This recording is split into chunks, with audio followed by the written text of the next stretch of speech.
नमो अरहन्ताणं नमो सिद्धाणं नमो आयर्याणं नमो उवज्जायाणं नमो लोये सव्वसाहूनम्।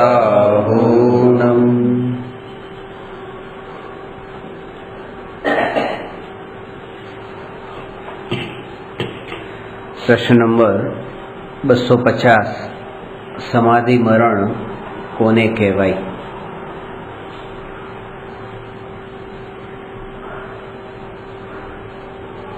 जन्म पहलू बिंदु है अने मरण छेल्लू बिंदु है। बे बिंदु ने जोड़े तेनु नाम रेखा है। एवी रीते जन्म अने मरणना बिंदु ने जोड़े एनु नाम जीवन रेखा है। समाधि मरण पूर्वक देह छोड़े तो एने सारी रीते देह छोड़े एम कहेवाय, पण मरण थया पछी वधारे वधारे 4 समय में आत्मानो बीजे क्यांक जन्म थाय छे। तो ये 4 समय में बीजे ज्यां जन्म थाय छे, समाधि पूर्वक जन्म लेवो छे एवो भाव जीवने केम नथी आवतो? तो एनो सीधो जवाब छे कि जे जीवनु एनी पहेला अहींया मरण थयुं, तो कि जो समाधि पूर्वक मरण थयुं हशे तो एना पछीनो जे जन्म छे ए जन्म ऑटोमेटिक पछी समाधि पूर्वकनो ज हशे। एटले समाधि पूर्वक जन्म लेवानी कोई विधि नथी, पण समाधि मरण माटे अहींया विधि बतावे छे कि समाधि मरण केवुं होय। जेम आवता भावमां जे जन्म लेवानो छे ए जन्मनो आधार अहींनुं मरण छे कि अहींया समाधि पूर्वक मरण तो त्यानो जन्म पण समाधि पूर्वक जन्म। एवी ज रीते अहींनुं जे मरण छे ए मरण पण मरणनी पहेलानुं जे जीवन छे एनाथी संबंधित छे। जो समाधि पूर्वकनुं जीवन तो ए जीवना मरण ने समाधि मरण कहेवाय। समाधि मरण नामनी कोई वस्तु होती ज नथी। जे जीवनुं जीवन समाधि पूर्वकनुं होय ए जीवना मरण ने समाधि मरण कहेवाय। अने सीधी रीते एनी परिभाषा छे समाधि पूर्वक जीवननो अर्थ शुं? समाधि शब्दमां 2 शब्द छे, सम वत्ता अधि। अधिनो अर्थ छे जाणवुं अने समनो अर्थ छे समता भाव पूर्वक ज्ञाता द्रष्टा पूर्वक देह ने छोड़वो एनु नाम छे समाधि मरण। हवे जेनु जीवन समता भाव पूर्वकनुं होय तो समता भाव पूर्वकनुं जीवन कोनुं होय? तो कहे छे कि जेने सम्यक दर्शननी प्राप्ति थई होय। सम्यक दर्शननी प्राप्ति थया विना समाधि होय ज न शके। समाधि पूर्वक मरवानुं नथी, समाधि पूर्वक जीववानुं छे। कारण के अनंतानुबंधी क्रोधमान माया लोभ जे छे एनो अभाव थाय एटले कषायनो राग द्वेषनो अभाव थाय त्यारे वितरागता प्रगट थई अने ए वितरागता अंशे प्रगट थई। पण सम्यक दर्शन विना अनंतानुबंधी कषायनो अभाव पण थतो नथी। एटला माटे सम्यक दृष्टि जीवना मरणने समाधि मरण होय। बीजुं ए छे कि जे आपणे मरणमां एम आवी धारणा छे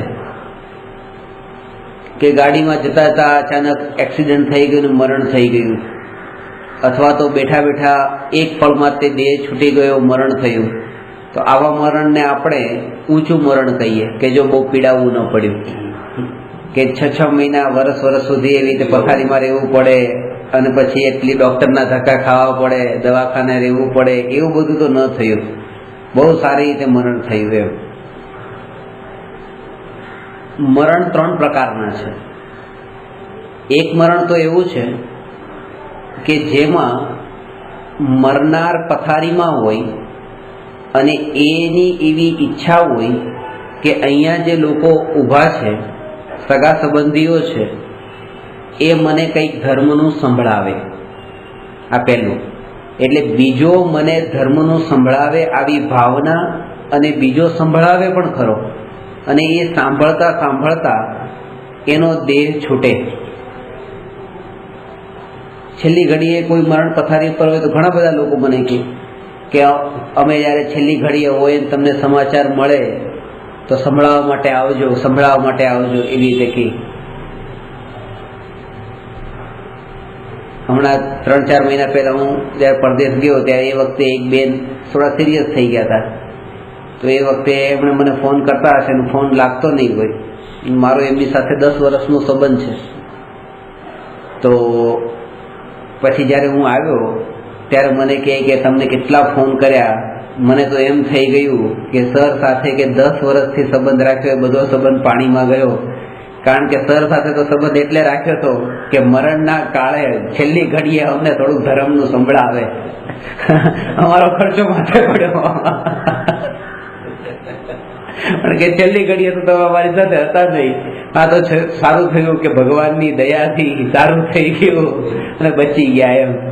અને એની ભાવના એ કે છેલ્લી ઘડીએ કે તમે સાથે હો અને તમે અમને ધર્મનું સંભળાવો.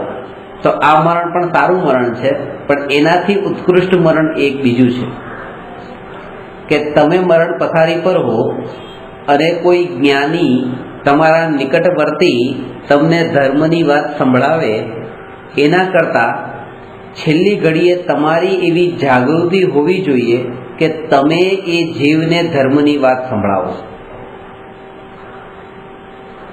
તમે મરણ પથારી પર હો ને હું તમારી પાસે આવીને એમ કહું કે જો આ બધું છોડવાનું છે, આ શરીર તો ક્ષણિક છે, આત્મા નિત્ય છે, આકુળતા કરશો નહીં, આત્મા મરતો નથી, આ વાત હું તમને સંભળાવું, એના કરતાં હોઈ શકે તમે એમાં ઊંઘી પણ ગયા હો, તમારી જાગૃતિ પણ ન હોય, તમારા કોમામાં હો, અથવા તો તમારો ઉપયોગ ક્યાંક બીજા વિષયોમાં જ જોડાયેલો હોય.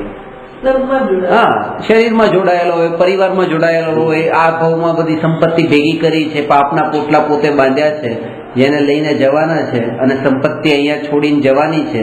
તો એ બધી વિકલ્પને એ બધી આકૃતામાં એ દુઃખી થતો હોય, ધ્યાન જ ન હોય. એટલા માટે કોઈ મને ધર્મનું સંભળાવે એના કરતાં ઉત્કૃષ્ટ મરણ તો એ છે કે હું છેલ્લી ઘડીએ કોઈને ધર્મનું સંભળાવતો હોઉં. એટલે મારી એટલી જાગૃતિ હોય કે ભાઈ જો આ દેહ ક્ષણિક છે, મરણ પછી તમે કોઈ રડશો નહીં, દુઃખી થશો નહીં, આકુળતા કરશો નહીં, મોહ મારામાં આસક્તિ એવી રાખશો નહીં, એવી જાગૃતિ પૂર્વક હું બીજાને ઉપદેશ આપું. આ મરણ એનાથી ઊંચું મરણ છે. અને ત્રીજું જે મરણ છે એ સર્વોત્કૃષ્ટ મરણ છે, એનાથી ઉત્કૃષ્ટ કોઈ મરણ નથી. પહેલામાં તો એ હતું કે બીજો મને સંભળાવે અને હું સાંભળું. બીજામાં હું બીજાને સંભળાવું અને બીજો સાંભળે. અને ત્રીજામાં ન તો બીજો મને સંભળાવે, ન હું બીજાને સંભળાવું, હું પોતાના આત્માના નિર્વિકલ્પ ધ્યાનમાં લીન રહું. બાજુમાં કોણ છે મારે એને કંઈ કહેવું નથી. કહેવાની અને સાંભળવાની બંને પ્રક્રિયાનું બંધ થઈ જવું અને ઉપયોગનું જોડાણ પર પદાર્થોમાં અંશે પણ ન થવું અને ઉપયોગ સંપૂર્ણ રીતે પોતાના આત્મામાં જોડાયેલો હોય અને આ આત્મા દેહને છોડે, એવું જે મરણ એ સર્વોત્કૃષ્ટ મરણ છે. અને શાસ્ત્રોમાં ખરેખર એને જ સમાધિ મરણ કીધું છે. ખાવા પીવાનું છોડી દેવું અને સંથારો લઈ લેવો કે આજ પછી હું આ બધું છોડી દઉં છું, એનું નામ સમાધિ મરણ નથી. અથવા તો જે વોસરાવી દેવું અને દેહને છોડી દેવો, એનું નામ એ સમાધિ મરણ નથી. આજે વોસરાવાનું તમને ખબર છે, છેલ્લે રાત્રે ઊંઘતી વખતે પણ ઘણા લોકો વોસરાવે. તો એ વોસરાવાના અંદર વોસરાવાનો મતલબ શું કે હવે આ બધું મારું નથી, કે ઘર મારું નહીં, ઘરને વોસરાવી દીધું. પણ ઘરને વોસરાવામાં છે તો હજી પોતે ઘરમાં છે. અને એવું નથી કે ખાલી શરીરથી ઘરમાં છે, હું મારા ઘરમાં છું એવી માન્યતા ત્યાં પણ પડેલી છે, માન્યતા સાથે છે, અને એટલા માટે તે વોસરાવેલું એક તો પ્રકારનો મોટો દંભ છે. એટલે શાસ્ત્રમાં આ વાત જૈન ધર્મના શાસ્ત્રમાં જ બતાવી છે કે જે કંઈ પણ આ પરિગ્રહ ભેગો કર્યો છે એ પરિગ્રહ તમારી પાસે છે એ પરિગ્રહ નથી. એટલે કે તમે આ ઘરની અંદર રહો છો એ ખરો પરિગ્રહ નથી. ખરો પરિગ્રહ શું છે કે આ ઘરમાં મારાપણાનો જે ભાવ છે એ ખરો પરિગ્રહ છે. ઘરનું હોવું એ પરિગ્રહ નથી. એટલે ઘરને છોડી દેવું એનું નામ પરિગ્રહનો ત્યાગ નથી. એટલે આમાં બધા આવી જશે.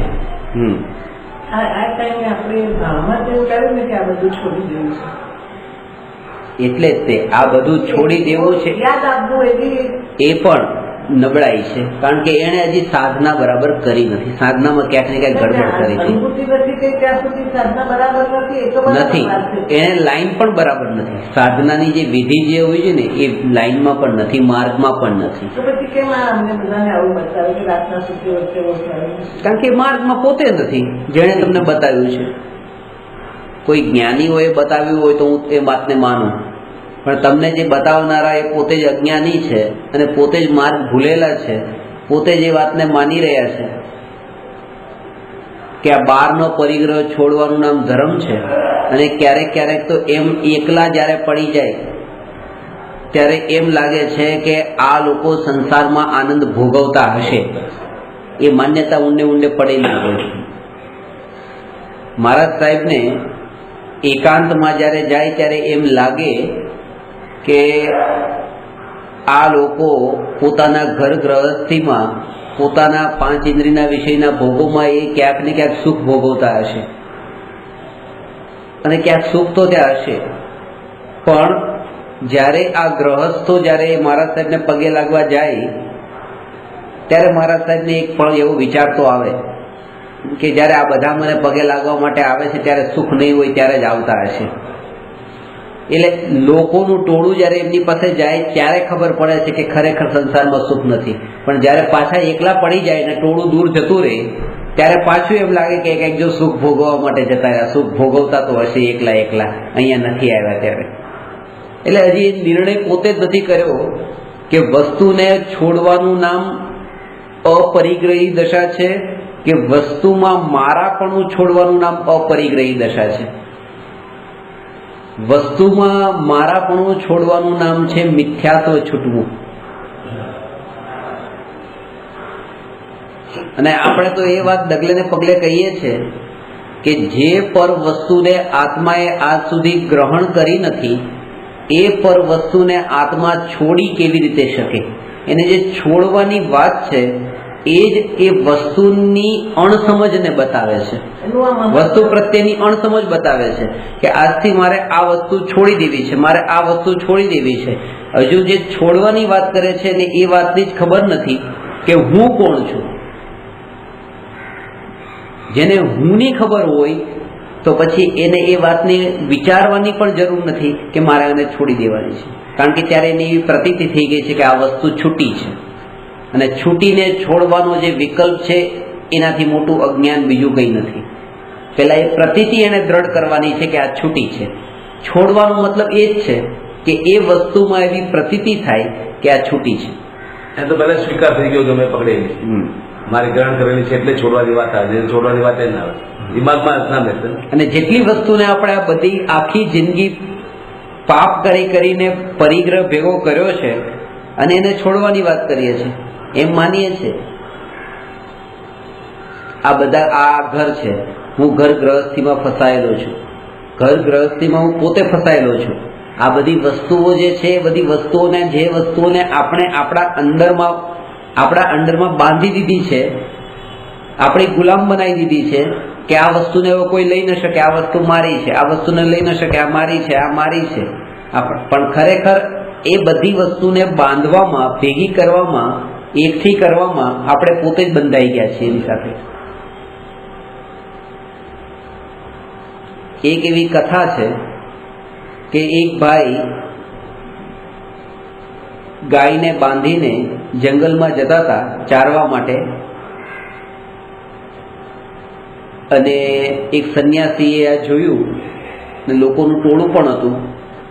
લોકોના ટોળાને પૂછ્યું કે આ ગાયને કોણે બાંધી છે? તો કે આ ભાઈએ, આ ગોવાળે ગાયને બાંધી છે. આ ગાય બંધાયેલી છે કે આ માણસ બંધાયેલો છે? સંન્યાસીએ પૂછ્યું. કે અત્યારે તો આ ગાય બંધાયેલી છે. કે નહીં, ગાય કરતા વધારે આ ગોવાળ બંધાયેલો છે. કારણ કે જો અત્યારે આ ગાય આ દોરડું તોડીને ભાગે તો આ ગોવાળ એની પાછળ ભાગશે કે ગાય ગોવાળની પાછળ ભાગશે? તો કે ના, ભાગવું પડશે તો ગોવાળે ગાયની પાછળ.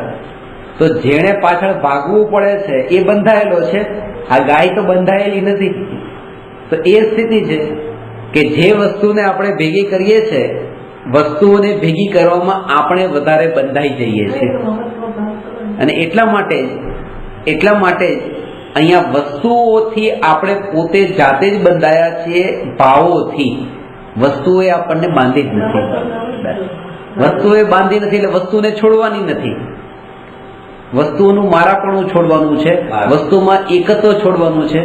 અને એ એકત્વ એને જ છૂટે કે જેને અસ્થિનો નિર્ણય હોય. અસ્થિના નિર્ણય પૂર્વક નાસ્તિનું જ્ઞાન યથાર્થ થાય. હું આ છું એવી જેને પ્રતીતિ હોય એને જ એ વાતની પ્રતીતિ હોઈ શકે કે આ હું નથી. મારું ઘર આટલું છે, એનો એરિયા પોતાના ઘરનો જેને ખબર છે, પાકો વિશ્વાસ છે, એને જ એ વિશ્વાસ થઈ શકે કે આ જે ઘર છે મારું નથી. તો પહેલા તો સમાધિ મરણની પરિભાષા સમજવામાં જ ભૂલ કરી છે કે સમાધિ પૂર્વકનું મરણ એનો મતલબ એ કે દેહને આ રીતે વોસરાવીને બધા પરિગ્રહને વોસરાવી દેવો અને પછી એવી રીતે છોડવું.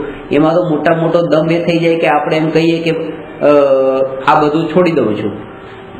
અને ક્યાં સુધી છોડું છું? રાત સુધી. સવારના બાજુમાં તો જીવું તો આગાર, પણ ક્યાં? સવારે ઉઠો ત્યાં સુધી ને, સવાર સુધી. તો ક્યાં સુધી તમે વચમાં દેહ ગયો તો મારું કઈ નહીં. એટલે આ ડબલ બેનિફિટ જોઈએ. આ એવા લોકોની વાત છે જે લોકોના બેંકના ખાતામાં પૈસા ઘણા છે અને વિલ તૈયાર કર્યું અને એમાં લખ્યું કે મારી આ જેટલી સંપત્તિ છે, જેટલો પૈસો છે, મારા મર્યા પછી કોઈ આ ધર્મની સંસ્થા છે એમાં તમે દાનમાં આપજો. આવું કોઈ લખીને આપે અને કાગળમાં લખીને મૂકે તો આનાથી મોટો માયાચારી બીજો કોઈ નહીં, દંભી કોઈ નહીં. બસ તો એટલા માટે કારણ એને શું કે મારે 10 વર્ષનું હજુ આયુષ્ય બાકી છે અને મેં અત્યારે લખી નાખ્યું કે મારી પાસે 1 કરોડ રૂપિયા જે પડ્યા છે, 1 કરોડ રૂપિયા મારા મર્યા પછી ધાર્મિક સંસ્થામાં આપી દેજો. મર્યા પછી ધાર્મિક સંસ્થામાં આપજો એનો મતલબ એ કે 10 વર્ષ સુધી જે જીવીશ ને ત્યાં સુધી તે પૈસાને હું વાપરીશ. બરાબર? મેં 10 લાખ વાપરી નાખ્યા અને 90 લાખ અહીંયા છોડ્યા. પોસિબલ, હવે સંભવ જ નથી કે વાપરવાનું સંભવ નથી. એટલે મરણના કાળે હું અહીંથી સાથે લઈને જઈ શકતો નથી. 90 લાખ અહીંયા જ પડ્યા રહેવાના છે અને ખબર પડી ગઈ કે આ કોઈ મારા નથી હવે. એટલે પછી એમ કે હવે 90 લાખ ખોટી રીતે બીજે પાપમાં ખર્ચાય એના કરતા 90 લાખ ધર્મમાં ખર્ચજો. એટલે કે આમે ભોગવવાનું નથી તો પછી ધર્મના બાને ધર્મમાં ખર્ચાવીને એનું પુણ્ય તો બંધાવી લઉં. ખરો ત્યાગ તો એનું નામ છે કે અત્યારે ત્યાં 1 કરોડ આપી દે અને પછી એમ કે હવે આવતી આ 10 વર્ષ જે છે મને મારા કર્મના ઉદય પર ભરોસો છે, જે થવાનું છે થશે. આ તો હવે છોડીને જવાનો ટાઈમ આવ્યો. હવે કાંઈ પોતાની પાસે રહેવાનું જ નથી. રહેવાનું નથી એટલે પછી આપી દીધું. આમે પાપમાં જાય એની કરતા ધર્મમાં જાય તો સારું. એને ડબલ લાભ જોતા છે. જ્યાં સુધી અહીંયા રહેવું છે ત્યાં સુધી ભોગવવાનો પણ લાભ જોતો છે અને અહીંથી દેહ છોડ્યા પછી જે વધે એનો પુણ્યનો પણ લાભ જોતો છે, જેથી કરીને એ પુણ્ય બંધાય અને આવતા હું પાછું બીજી વાર મળે. અને ત્યાં ભોગવવાનું બેંકમાં થાય. મૂકેલા ત્યાં બેંકમાં મળે. હા. હવે પૈસા તો જુએ જ છે. અહીંયા જે 90 લાખ ધર્મના ખાતામાં એને લખાવી દીધા, એ 90 લાખના બદલામાં એને આવતા ભાવમાં 90 લાખની 9 કરોડ મળે, એ અભિલાષા એ આ 90 લાખ અહીંયા ધર્મમાં લખેલું. આ બધું અજ્ઞાનીઓની સિસ્ટમ છે. એટલે તમે અહીંયા જયારે સમજવા માટે આવ્યા છો ત્યારે બધી સિસ્ટમને એક ડસ્ટર લઈ લેજો અને બધું સાફ કરી નાખજો. એ બધી ધૂળ છે, એ બધો મેલ છે. સમાધિ મરણનો અર્થ એ કે જ્યારે દેહ છૂટવાનો હોય એ સમયે તમારી એવી જાગૃતિ હોય, એ સમયે તમારી એવી જાગૃતિ હોય કે હું આત્મા નિત્ય છું. આ એક પહેલી વાત. બીજી વાત કે આ મારી નજરની સામે જે છે એ કોઈને હું ઓળખતો નથી, તમને ઓળખતો નથી, તમને કોઈને હું ઓળખતો નથી.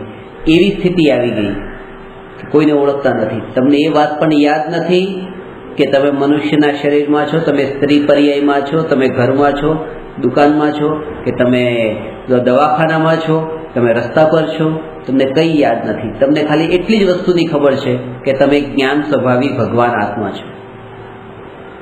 ફેક્ટરીમાં બનેલો ગોળ, ફેક્ટરીથી દુકાન સુધી, દુકાનથી આ ઘર સુધી, ઘરથી રસોડા સુધી, રસોડાથી ટેબલ સુધી, આ રીતે આવ્યો અને ટેબલથી લઈને પછી આપણા પેટ સુધી પણ આવ્યો. ભલે ગમે એટલો એ ફર્યો પણ પોતાના મીઠાશના સ્વભાવને એણે ક્યાંય છોડ્યો નહીં. બસ એવી જે આપણી પ્રતીતિ છે, એવી પ્રતીતિ અહીંયા પોતાના માટે હોય કે મેં 4 ગતિ 84 લાખ યોનિમાં પરિભ્રમણ તો કર્યું પણ ક્યારેય મારો જ્ઞાન સ્વભાવ છોડ્યો નહીં.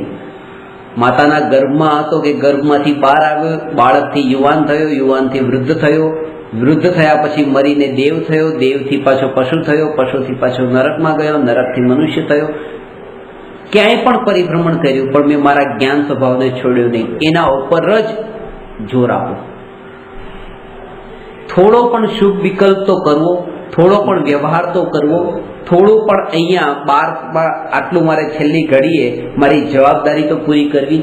એવા વિકલ્પ જેને આવે છે એનું સમાધિ મરણ નથી થતું. એ વખતે એને દ્રઢ થવાની જરૂર છે.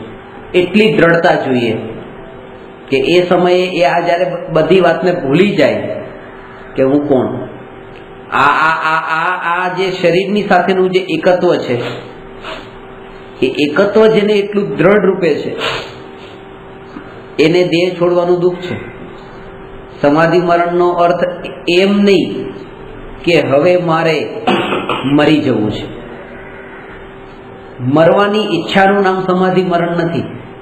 મોટા ભાગે લોકો મરવાથી ડરતા હોય એટલા માટે કોઈ લોકોએ એવું કે મરવાનો ભય ટળી જવાનું નામ સમાધિ મરણ. હવે મરવાની બીક નથી, હું મરવાથી નથી ડરતો, મરણ આવી જાય આજે જ મને વાંધો નથી, પણ એનું નામ સમાધિ મરણ નથી. હું મરતો નથી એવું તો લખાયેલું હોય, એવી રીતે જન્મ મળવાનો એ જ તે કે હું મરતો નથી એ વાત લખાયેલી છે. નથી એ વાતની એને ખબર છે પણ છું એના ઉપર જોર નથી આપતો. એ નથી, મરતો નથી, પણ મરતો નથી તો જે જીવિત રહેવાનો છું, તો જીવિત રહેવાનો છું એ જીવિત અવસ્થા એ શું છે? એ આ જ્ઞાન છે. જાણવું જાણવું જાણવું, જે જાણવારૂપ જે નિરંતર જે જ્ઞાનનું પરિણમન એ હું, એવું એને અસ્થિનું ભાન નથી ને, એના ઉપર અહીંયા જોર, એને એ સંસ્કાર દ્રઢ કરવાના છે. અડધો પાગલ હોય એ પણ છેલ્લી ઘડીએ એ વાતને સાંભળી લે છે કે હું મરતો નથી ભાઈ, હું મરતો નથી. એ તો કોઈ પણ બોલે છે. લોકની ભાષામાં પણ, લોક વ્યવહારમાં પણ આપણે એમ જ કહીએ છીએ કે આ જે રમેશભાઈ હતા ને, એ રમેશભાઈ મરી ગયા એમ નહીં, રમેશભાઈ પાછા થયા. પાછા થયા એટલે એ થયા છે પાછા ક્યાંક, પાછા થયા, મર્યા નથી. પાછા થવાનો મતલબ જ એ છે કે એક વાર ની બીજી વાર પાછા થવું. જાણવું તેવું છું. અને આત્મા વગરના દેહની આપણે એ પણ ખબર છે.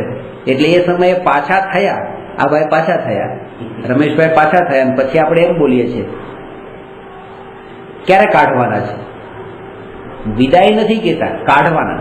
આમ જયારે કાઢવાનો વસ્તુ કચરો ઘરમાં હોય ને આમ કાઢવાનો હોય, ઝાડુ કાઢ, બરાબર છે, બરાબર. બોડીને ક્યારે કાઢશે? હા, નામ પણ જતું રહે કે રમેશભાઈ કાઢતા નથી કરતા, બોડીને ક્યારે કાઢશે? ક્યારે કાઢવાના. કાઢવાનો મતલબ એ કે રાખવાની વસ્તુ નથી. આપણે ક્યારે લઈ જવાના છે સંસ્થાને? હવે એટલી સુધરી છે ભાષા. એટલે મેં એક પ્રવચનમાં આ નનામી ઉપરનું એક વાક્ય કહ્યું હતું.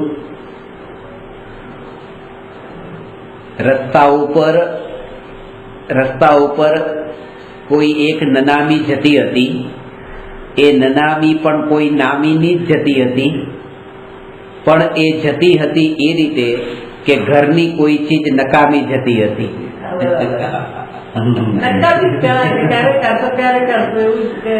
અને મોટી ઉંમર જો થઈ ગઈ હોય તો આત્મા શરીરમાં હોય તો એ નકામી થઈ ગઈ હોય કે આ ગડા હવે ઘરમાં નકામા જ છે.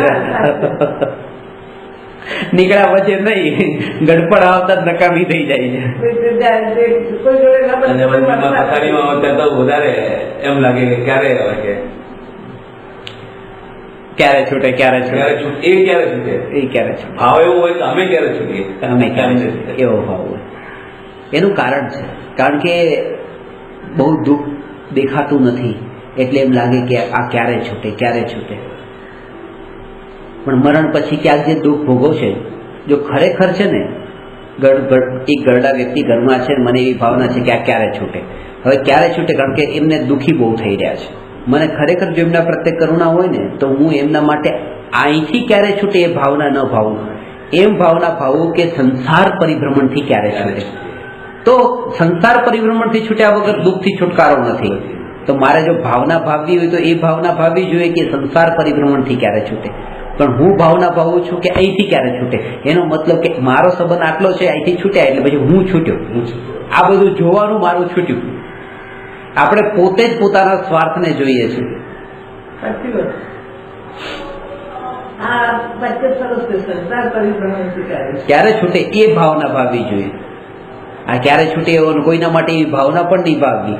ભલે કોમામાં જતા રહ્યા હોય, 25 વર્ષથી કોમામાં હોય, પણ એ ભાવના નહીં ભાવવી કે ક્યારે છૂટે. એ જ ભાવના ભાવવી કે સંસાર પરિભ્રમણથી ક્યારે છૂટે. સંસાર જન્મ મરણનું. હવે આપણે અહીં ક્યારે છૂટે એનો મતલબ કે આ શરીર ક્યારે છોડે, બીજે ક્યાં જન્મે. પણ સંસાર પરિભ્રમણથી છોડવાનો મતલબ કે ક્યાંય પણ જન્મ ન લઈ અને મોક્ષે જાય, એ ખરો છૂટવો, એ છૂટ્યો કહેવાય. ઉત્તમ ભાવના એ બધા જીવો માટે ક્યારે સંસાર એક શરીરમાં એક શરીરને છોડીને બીજા શરીરમાં દાખલ થવાનું નામ તો બંધન જ છે. છુટકારો ક્યાં છે? વેન્ટિલેટર ઉપર શિવાડે છે એ શું કહેવાય? આયુષ તો પૂરું તો ત્યારે વેન્ટિલેટર પર જીવે છે. હજુ આયુ કર્મનો ઉદય બાકી છે. અને જેમ પૂર્વે આહાર, પાણી અને બહારનું આ વાતાવરણ એ બધું નિમિત્ત હતું, એ જ રીતે આ વેન્ટિલેટર નિમિત્ત માત્ર છે. નિમિત્ત માત્ર. એ બસ હવે વેન્ટિલેટર હમણાં હટાવી લે તો હમણાં દેહ છૂટી જશે. એવું જ હતું. મારા દેવલ હતા મારા સલગને એવી રીતે 1.5 દિવસ જીવાડ્યા વેન્ટિલેટર. એટલે આપણે બહારની દ્રષ્ટિએ એક બેનને હસબન્ડને મચ્છર કરડ્યો, ડેન્ગ્યુ થયો, જ્યારે કંઈક, અને ડેન્ગ્યુ થયા પછી એમને 1 મહિના સુધી એવી રીતે વેન્ટિલેટર પર રાખ્યા. ને 25 લાખ રૂપિયાની મૂડી હતી, બધી ખર્ચાઈ ગઈ.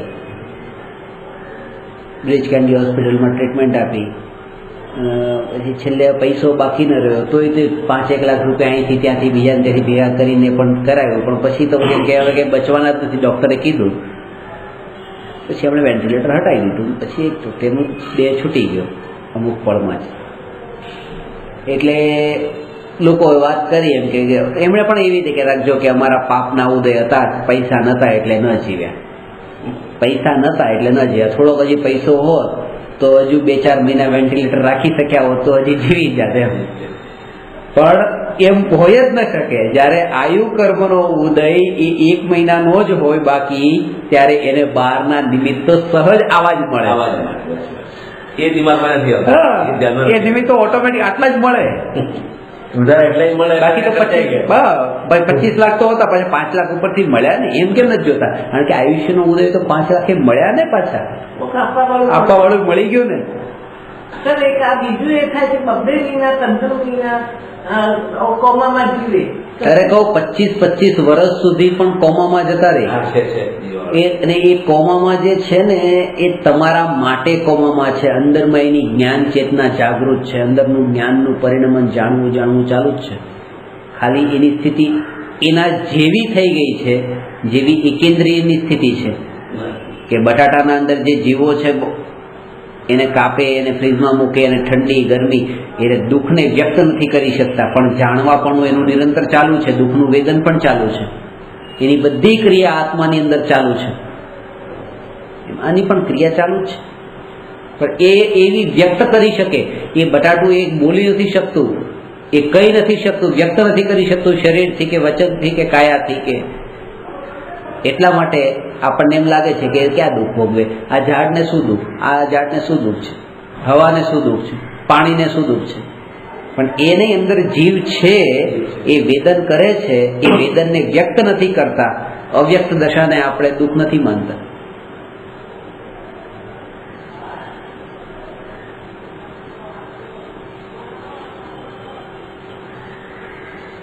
અને એ સ્થિતિ એવી હોય કે કોઈ વ્યક્તિ પોતે અંદરમાં દુઃખી, અંદરથી દુઃખી થતો હોય અને દુઃખને બતાવતો ન હોય,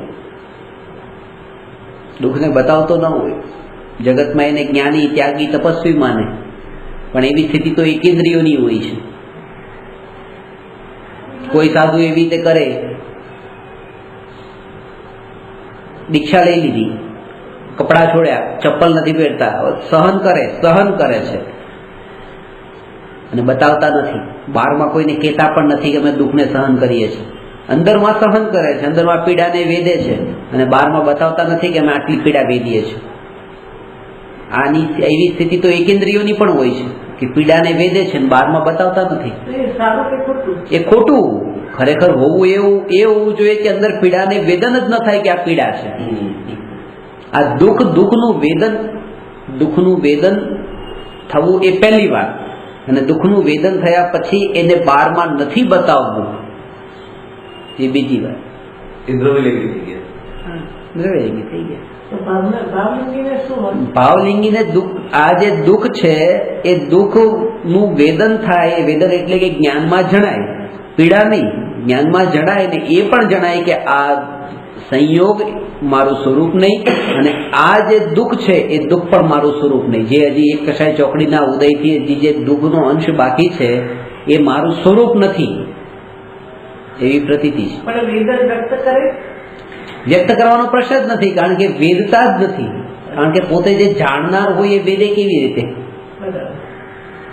જણાતું હોય ને વેદન કે દુઃખે છે, એ જ તે કે આ દુઃખે છે એવું જણાય છે, પણ પોતાનું અસ્તિત્વ ક્યાં છે? જાણપણામાં છે ને. પોતાનું એકત્વ ક્યાં છે? જાણપણામાં છે ને. બસ આ જાણપણું તે હું. આ પીડા થઈ એ પીડા હું નહીં. એટલે મેં બહુ કષ્ટ સહન કર્યા એમ નહીં, મેં કષ્ટ સહન થઈ રહ્યા છે એને જાણ્યા એમ પણ નહીં. કારણ કે એમાં પણ ઉપયોગ એમાં વારંવાર જાય છે કે જો આનો જ્ઞાતા, ત્યાં તો માત્ર એટલું જ કે બસ જ્ઞાન સ્વભાવી આત્મા. એને એવો વિકલ્પ નહીં કે ગોળને કોણે ચાખ્યો, ગોળને એવો કોઈ વિકલ્પ નહીં. ગોળ તો બસ મીઠાશથી ભરપૂર. એવી રીતે જ્ઞાનને એ કોઈની અપેક્ષા નથી કે કોને જાણવા ગયું, કોણ જ્ઞેય બન્યું. જ્ઞાનનું જ્ઞેય કોણ છે એ એને અપેક્ષા નથી. એનું કાર્ય તો એટલું જ છે, માત્ર જાણવા રોપે છે.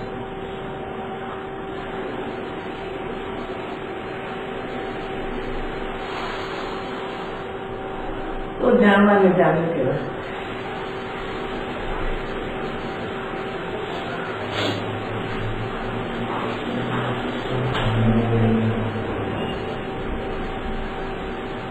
એટલે સમાધિ મરણના કાળે જ્ઞાનીને ઉત્કૃષ્ટ મરણ તો એને કહ્યું કે ઉપયોગ પોતાના આત્મામાં હોય, આત્મામાંથી ઉપયોગ ક્યાંય બહાર જાય નહીં. જગતના કોઈ પણ પરદ્રવ્ય, પરજ્ઞેય ઉપર ઉપયોગ જ્યારે ગયો ત્યારે જ પોતાના આત્મામાંથી બહાર આવ્યા, ત્યાં જ સમાધિ છૂટી ગઈ.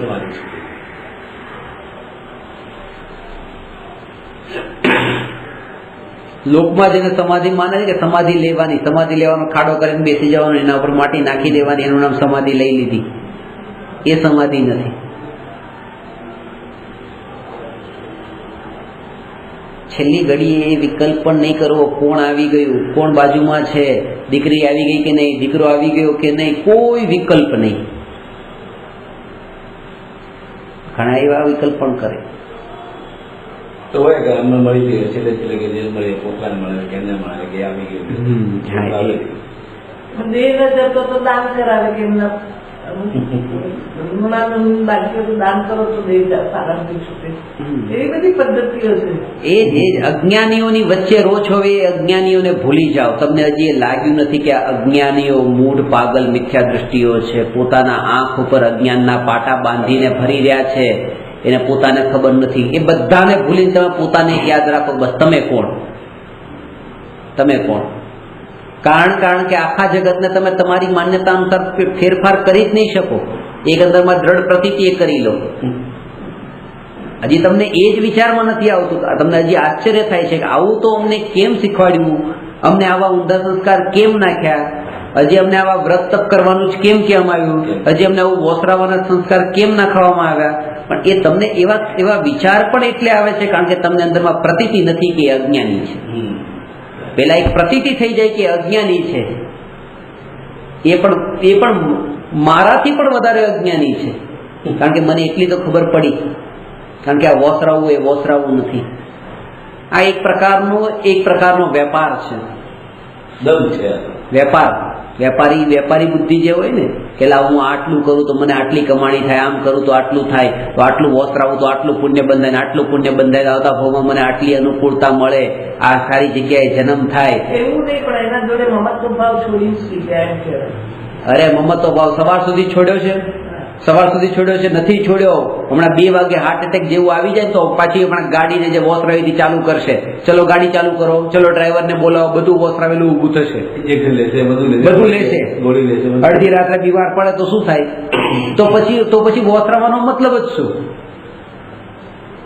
જયારે જરૂર પડી તો એને વાપરી કે નહીં, તો પછી મતલબ શું વોસરાવાનો? આ તો મફતનું પુણ્ય જોતું છે. સમજે છે, મળતું નથી પણ સમજે છે. એટલે જ તેને આ અજ્ઞાન છે. અને અજ્ઞાનતામાં આવવું જોઈએ, કારણ કે નહીં તો ખુલ્લું રાખો તો હવા આવે ને માછલા વાળા કરે. આ તમે એ છે કે બારણું ખુલ્લું જ છે, કારણ કે મિથ્યાત્વનું બારણું ઊંઘમાં પણ ખુલ્લું છે. મિથ્યાત્વનું બારણું ઊંઘમાં ખુલ્લું છે કે આ શરીર એ હું છું. એટલે જ મિથ્યાત્વનું બારણું ખુલ્લું છે. એ ખરું બારણું છે, એ મુખ્ય દરવાજો છે. મુખ્ય દરવાજો ખુલ્લો રાખ્યો છે, બારીઓને બંધ કરવાની વાત કરો. નળ ખુલ્લો છે, ખાલી એના જેવી જ વાત છે. નળ ખુલ્લો છે, પાણી તો સતત આવે ને ખાલી ઊંચા મારો, ખાલથી કે પાણી બહાર ના આવે, બહારથી પાણી તો આવવાનું જ છે. મિથ્યાત્વનો દ્વાર એ સૌથી મોટો છે, એ ચાલુ છે, અને એ અજ્ઞાનતા છે. આમાં પણ આશ્ચર્ય ન થાય. આ પણ બરાબર છે. નહીં તો 6 મહિના અને 8 સમયમાં 608ની જગ્યાએ 6008 કે 6,08,000 કે 6 કરોડ 8 જતા રહે મોક્ષે. પણ એ 608 જ જાય, કારણ કે સમજ એ આટલાની જ પલટે, વધારા જીવોની સમજ પણ ન પલટે. એટલે એ બધાનો વિચારને પણ પૂર્ણ વિરામ મૂકી દેવાનો છે કે આવું કેમ સમજતા નથી, કેમ સમજે? સીધી વાત છે. હું આટલું તમને સમજાવું તો તમે વોસરાવાની વાતને હજી ભૂલતા નથી. ને છેલ્લી ઘડીએ જેને મેં 10 વર્ષ સુધી જેને મેં સમજાવ્યું, એ પણ છેલ્લી ઘડીએ એમ કે અરે તમે જતા રહ્યા, છેલ્લી ઘડીએ અમારી પાસે નતા. અરે ખરેખર જો તમે 1 મિનિટે મારી વાતને ધ્યાનથી સાંભળી હોત તો તમને આવો વિકલ્પ ના આવે. 1 મિનિટે સાંભળી હોત તો એક વાતે સાંભળ્યું, કારણ કે મારી દરેક વાતમાં એવું હોય છે કે તમારે કોઈને આધીન થવાની જરૂર નથી. તો કોઈને આધીન થવાની જરૂર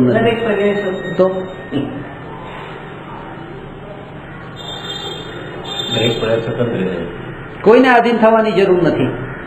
એટલે એ વાતને અંદરમાં તમે એવી દ્રઢ પ્રતીતિમાં લાવો કે આ ભાઈ હશે તો મારું મરણ સુધરશે, કે આ ભાઈ હશે તો મારું મરણ બગડશે, એમ નથી. કારણ કે સંયોગ માત્ર છે.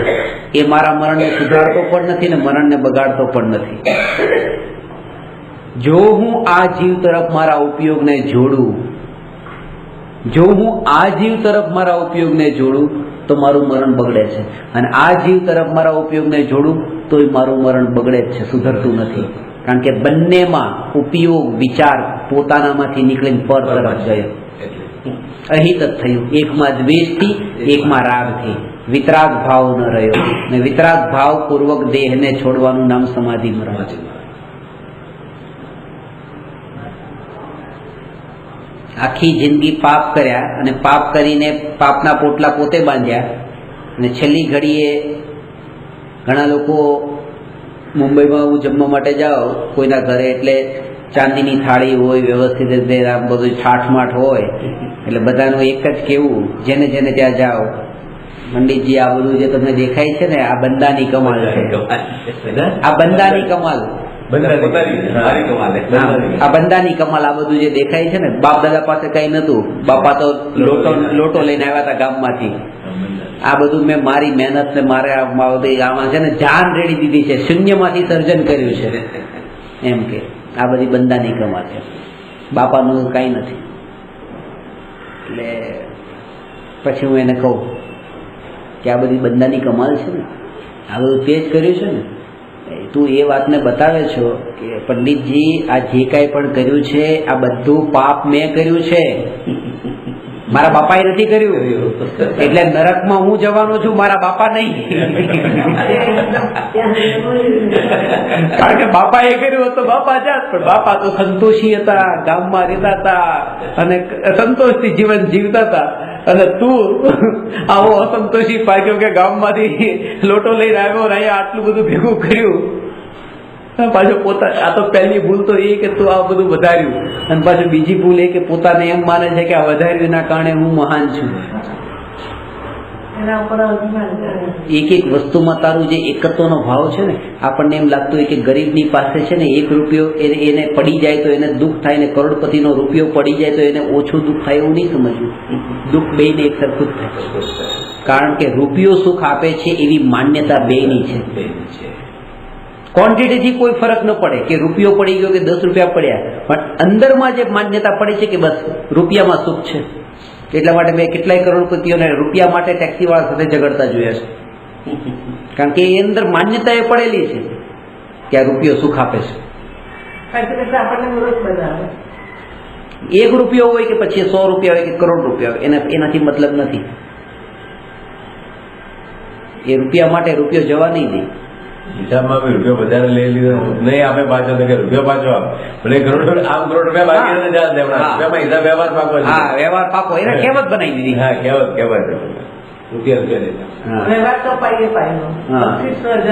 હા.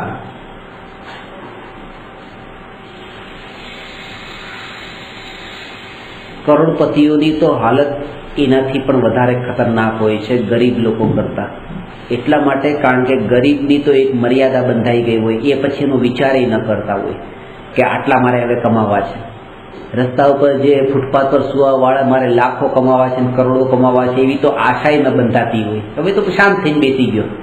કરોડપતિઓને તો જેટલા ભેગા કર્યા છે એનાથી હજી વધારે કમાવા છે, એ આશા ચાલુ છે. એટલે સૌથી વધારે દુઃખી હોય તો એ છે.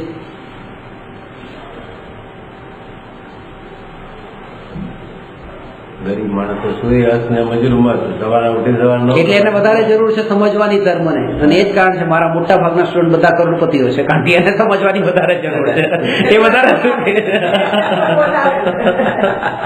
દુઃખી છે ને એટલે સમજવું છે, એટલે જ જાણવું છે, એને સંભાળવું છે બધું. એટલે તો બોલાવે દુઃખી છે, એમ તો નથી મળતો ત્યાં, એટલે તો બોલાવે સુખી થવાનો. મહારાજ નહીં, મહારાજ સાહેબ નહીં છે, બધા કરોડપતિ વધારે દુઃખી છે. ક્યાં જાય તડપે છે, કોઈ આશ્રય મળી જાય, અહીંયા સુખ ન મળ્યું, અહીંયા ન મળ્યું, અહીંયા ન મળ્યું, ઘરમાં ન મળ્યું, પત્નીમાં ન મળ્યું, વેપારમાં ન મળ્યું, અમેરિકા ફરવા ગયા ત્યાં ન મળ્યું, ક્યાંય ન મળ્યું, હવે ક્યાં જાય? લાવ થોડું દાન પુણ્ય કરીએ, માન મળશે તો એનાથી કંઈક શાંતિ રહે. એવાય અશાંતિ. કારણ કે પોતે 10 લાખ લખાવ્યા તો બીજો કોઈ 25 લાખ વાળો મળી ગયો તો પોતાનું નીચે આવી ગયું, ત્યાંય દુઃખ. સુખ તો ત્યાંય નહીં મળ્યું, કારણ કે દરેક જગ્યાએ ભાવોને સાથે લઈને ગયો. કશાય ભાવ તો એનો એ જ હતો ને.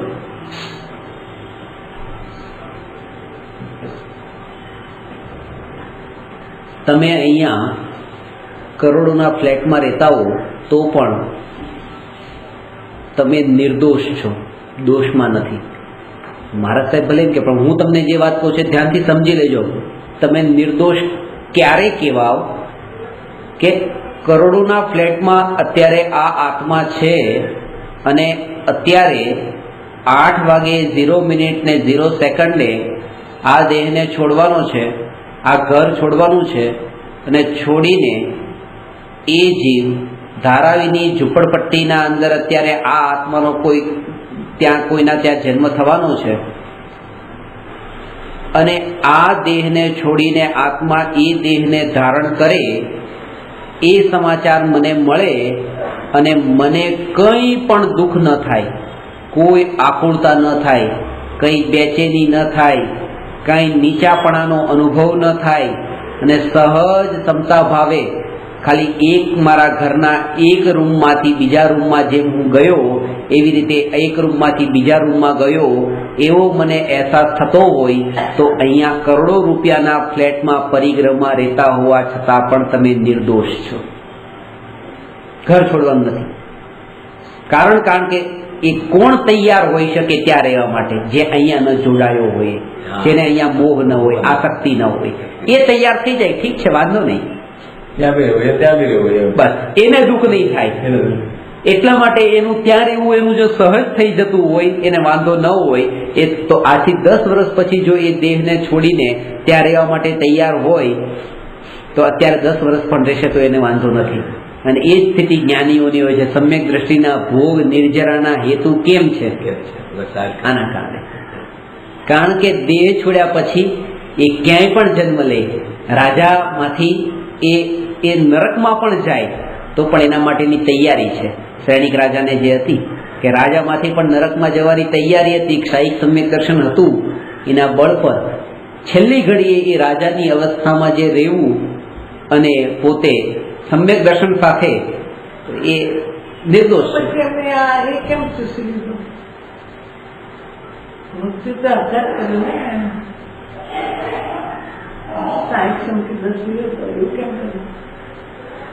એવું નથી.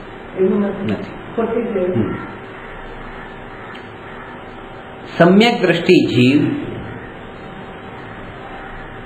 આ આત્મહત્યા કરવાનો ભાવ, સમ્યક દ્રષ્ટિ એક સાધારણ જીવ ધર્મનું સમજેલો હોય એને પોતાના આત્માનો ઘાત કરવાનો ભાવ, એટલે ક્ષાયિક હોય કે ઓપ્શનિક હોય, વાત એટલી છે. સમ્યક દર્શન પ્રગટ થવાનો અર્થ એ છે કે હવે એને 3 લોકના કોઈ પણ પ્રદેશ પર જન્મ લેવાની તૈયારી છે. 3 લોકના કોઈ પણ પ્રદેશ પર એને રહેવાની તૈયારી છે. કારણ કે પોતાને આત્મા રૂપે હવે સ્થાપી દીધો છે અને એ વાત એ અંદરમાં પ્રતીતિમાં આવી ગઈ છે કે આત્મા કોઈ પણ પ્રદેશ પર રહે એ પોતાના જ્ઞાન સ્વભાવને છોડતો નથી, પોતાનો વૈભવ ક્યાંય છૂટી જવાનો નથી. આ જ્ઞાન એ આત્માનો વૈભવ છે, એ વૈભવ ક્યારેય છૂટવાનો નથી. એવી જેને દ્રઢ પ્રતીતિ હોય એને વાંધો નહીં આવે. એ પોતે અંદરમાં દ્રઢ પ્રતીતિ, એ દ્રઢ પ્રતીતિ આપણને છે કે પોતે ઓફિસની ખુરશી પર બેઠા હોઈએ ત્યારે પણ આપણે પોતાને કરોડપતિ શેઠ માનીએ છીએ અને જ્યારે ઘરમાં આવીએ ત્યારે પણ કરોડપતિ શેઠ, અને રસ્તા પર ચાલતા વખતે પણ કરોડપતિ શેઠ, અહીંયા સુધી કે ટોયલેટમાં પણ બેઠા હોય ત્યારે હું કરોડપતિ શેઠ છું. એ પ્રતીતિ અંદરમાં છે. એ કોઈ પણ ક્ષેત્રમાં હોય, જ્ઞાનીની એવી પ્રતીતિ હોય, કોઈ પણ ક્ષેત્રમાં હોય, મારો વૈભવ જે છે મારી પાસે છે, હું જ્ઞાન સ્વભાવી આત્મા છું. એટલા માટે એ ક્યાંય પણ જાય તો ત્યાં દુઃખ નથી થતું અને કોઈ પણ ને છોડીને જાય તો એનું પણ દુઃખ નથી થતું. બંનેને ક્ષણિક જાણી લે, નિત્યની અનુભૂતિ છે. એટલે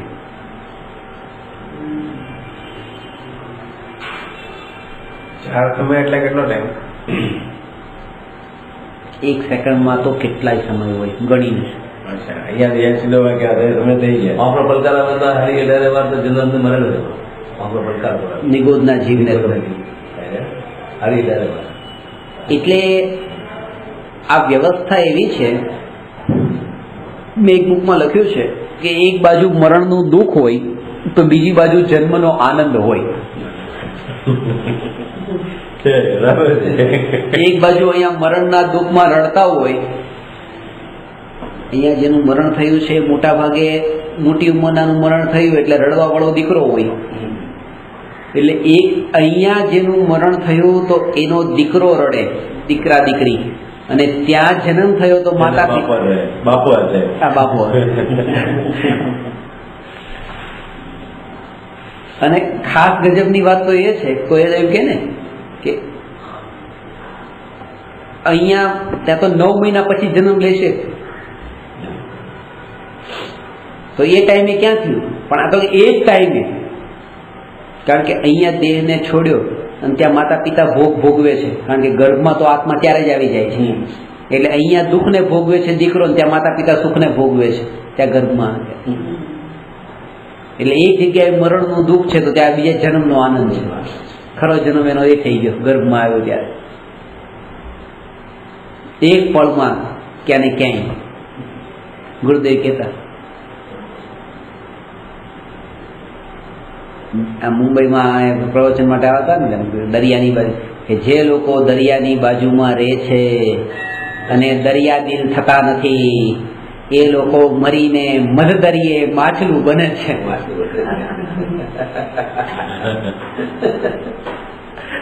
દરિયા દિલ થવું છે, પણ દરિયા દિલ આસક્તિ પાછી.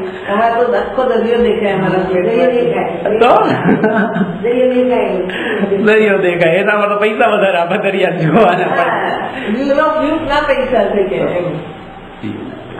દરિયા દિલ થતા નથી, મરીને મધદરિયે માછલું બને છે. અહીંયા એમ કે છે કે મને 5000 ઓળખે છે, 10,000 ઓળખે છે, ને લાખો લોકો ઓળખે છે, પણ જ્યારે તું મરીને મધદરિયે માછલું બની ત્યારે તને કેટલા ઓળખશે? એટલા માટે આટલા ઓળખે છે એ વિચારને ભૂલી જા. એમ નહીં કે હવે તું બધાની સામે ડિક્લેર કરી દે કે મને ઓળખતા બંધ થઈ જાવ, મારી ઓળખાણ કરતા બંધ થઈ જાવ, મારી સાથે સંબંધ રાખતા બંધ થઈ જાવ. એમ નહીં, આ વિચારને છોડી દે, કારણ કે આ વિચાર એક સપનું જ છે.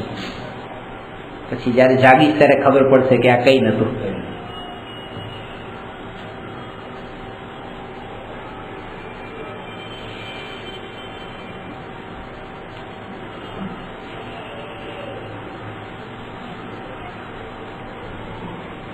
આ સંસ્કાર દ્રઢ કરવા જોઈએ.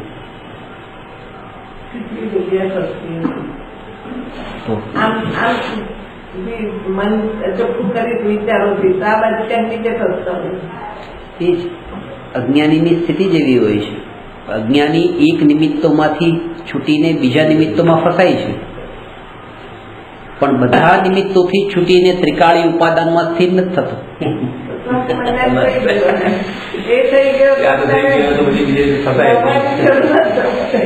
બધું ઓટોમેટિક બનાવી જાય.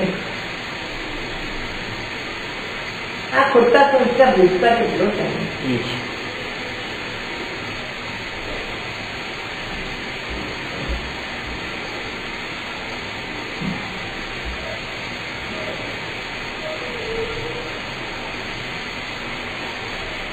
પરિણામો પર જોર આપે છે મરણના કાળે.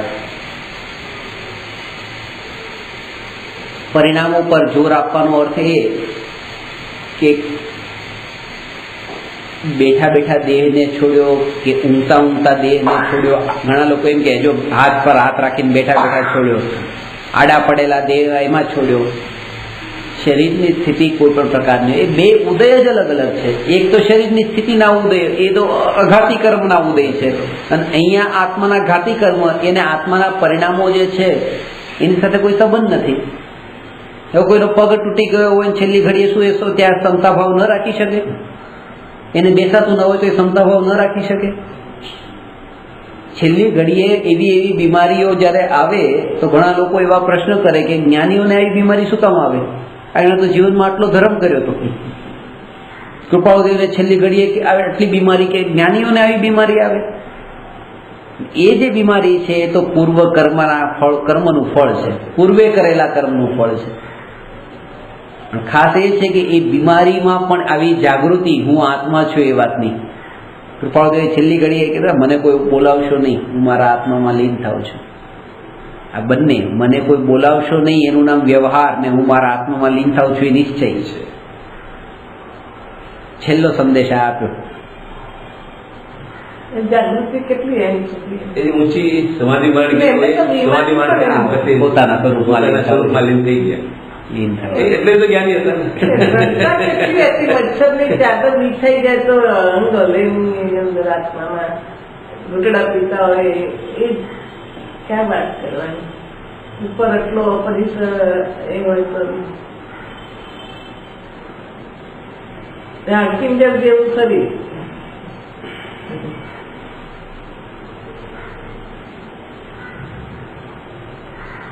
દેહમાં છું એવો જ્યાં સુધી વિચાર રહે છે ત્યાં સુધી જ દેહ છૂટવાનો વિચાર રહે છે. જીવનના કાળ દરમિયાન એવા વિચારથી શ્રદ્ધા દ્રઢ કરવું કે દેહમાં નથી, હું પોતાના સ્વભાવમાં છું, જ્ઞાન સ્વભાવમાં છું, દેહમાં નથી. દેહમાં જ્યારે અત્યારે જ નથી તો દેહ પછી છોડવાનો છું એનો વિકલ્પ નથી. આ જાગૃતિ એવી રહી કે હું દેહમાં છું જ નહીં, હું મારા જ્ઞાન સ્વભાવી આત્મામાં જ છું, હું પોતે પોતાનામાં જ છું, પોતાનામાં જ છું. પોતાના અસંખ્ય પ્રદેશોને છોડીને પરદ્રવ્યના પ્રદેશોમાં આજ સુધી ગયો જ નથી. આપણે શું કરતા હોઈએ છીએ કે જે ભ્રમ આપણો જે છે એ ભ્રમની માન્યતાને હજુ પણ વિચારીને દ્રઢ કરતા હોઈએ છીએ, પુષ્ટ કરીએ. એ ભ્રમ છે કે આ પત્ની મારી છે, આ છોકરા મારા છે, તો છેલ્લી ઘડી એ જ વિચાર કરીએ છીએ, આ બસ આ પત્નીને છોડી દઉં છું, હવે આ પત્નીને છોડી દઉં છું. પણ એ ભ્રમ હતો કે આ પત્ની મારી છે, કે આ છોકરા મારા છે, કે આ ઘર મારું છે, આ શરીર મારું છે. જે ભ્રમ હતો એ ભ્રમમાંથી બહાર આવવાનું કે હું બસ પોતે પોતાનામાં છું. હું પોતે પોતાનામાં છું ત્યાં આ વિચાર પણ નહીં આવે. હું પોતે પોતાનામાં છું, અત્યારે અહીંયા બેઠેલો છું, આ બેઠેલો છું એવો વિચાર પણ નહીં આવે. જ્ઞાનીને બેઠેલો છું કે ઊભો છું કે સૂતેલો છું નહીં, કારણ કે આ બધી શરીરની અવસ્થાઓ છે. અને શરીરની અવસ્થા છે, શરીરની અવસ્થા છે એવી જેને જ્યાં દ્રષ્ટિ રહી છે એને જ આવો વિચાર આવે કે હું બેઠો છું ને હું ઊભો થયો. ગોળ ક્યારે બેઠેલો ને ગોળ ક્યારે ઉભેલો હોતો નથી. ગોળ તો બસ ગોળ મીઠાશ વાળો છે, એમ બસ હું પણ મીઠાશ, આ જ્ઞાન સ્વભાવી બસ એટલું જ. જ્યારે દ્રષ્ટિ શરીર ઉપર જાય ત્યારે એ વિચાર આવે. જ્ઞાની માત્ર એટલું જ જોવે છે, જેમ અહીંયા ગોળના 5 ટુકડા પડ્યા હોય અને એક સરખા મીઠાશ વાળા હોય, બસ એવી રીતે જ છે કે આ 5 આત્મા અહીંયા છે, આ બેઠા છે ને ઊભા છે ને પલોઠી વાળી બેઠા છે ને સીધા બેઠા છે ને ખુરશી પર બેઠા છે, નીચે બેઠા છે ને કોઈ વિકલ્પ નહીં. બસ આ જ્ઞાન સ્વભાવી આત્મા છે. અને એ જ્ઞાન સ્વભાવી આત્માનો આ પૂતગલો સાથે, આ વસ્તુઓ સાથે કોઈ સંબંધ નથી. એવી દ્રઢ પ્રતીતિપૂર્વક એના જ્ઞાતા દ્રષ્ટા છે. એટલા માટે એ આત્માને કોઈ સંયોગોથી નાના કે મોટા જોવાનો વિકલ્પ પણ રહેતો નથી, કારણ કે સંયોગોથી જુદા જોયા છે. પોતાના જ્ઞાન સ્વભાવ ચોક્કસ માને તો પછી કોઈની પરવા જ નથી રહેતી. એની પણ ના રહી કે બેઠો છો પૂછો છો પછી આગળ વાત જ કહે. ત્યારે શરીર ઉપરથી દ્રષ્ટિ હટી, આ શરીરની પહેલા મહિમા ટળી, કારણ કે જ્યારે આત્મા વિનાનું શરીર,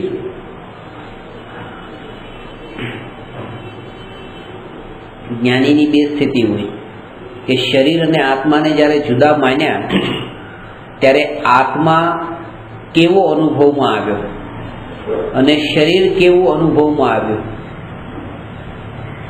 આત્મા વિનાના શરીરને શું કહેવાય ને શરીર વિનાના આત્માને શું કહેવાય, એ જે કહેવાય એવો ત્યાં અનુભવને એવી પ્રતીતિની ધારા જ્ઞાનીને નિરંતર હોય છે, કારણ કે ભેદ જ્ઞાન થઈ ગયું. તો પહેલા તો હું આત્મા છું શરીરથી જુદો, તો શરીરથી જુદો આત્મા તો એક જ હોય છે. 5 પરમેશથીમાં એક જ પરમેશથી એવા છે જે શરીરથી જુદા છે, સિદ્ધ પરમેશથી. 4 પરમેશથી તો શરીર સાથે છે.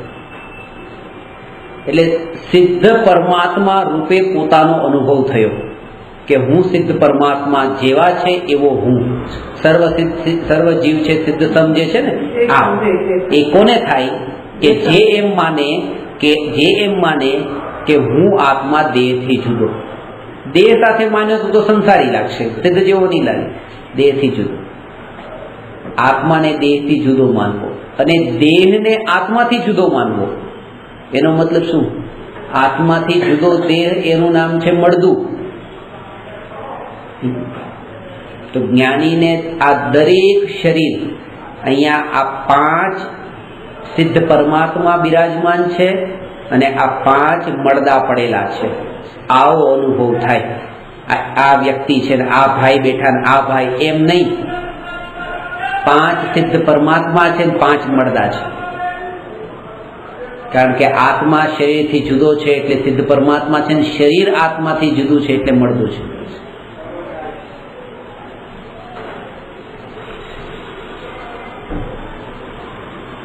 અર્થી મળદું છે. અર્થી શબ્દ એટલા માટે જ પડ્યો છે. અર્થી આપણે ને અર્થી કાઢી કે અર્થી, એમની અર્થી નીકળી હતી. આ શરીર એક રથ છે. જેમ રથ હોય એમાં પણ એક રથ છે, રથ ચાલવા વાળો રથ છે. ને રથી જેના કારણે ચાલે છે એ આત્મા છે. આ રથ જેના કારણે ચાલે છે એનું નામ રથી. અત્યારે આત્મા નીકળી જાય તો આ રથ બંધ પડી જાય. તો રથ જેના કારણે ચાલે છે એનું નામ છે આત્મા, એને કીધો છે રથી. અને રથી જેમાં નથી એ અરથી. રથી વિનાનું શરીર અરથી, એટલે એમ કહેવાય કે અર્થી. અર્થી આ શરીર પછી મળતું થાય ત્યારે અર્થી કહેવાય, રથી વિનાનું.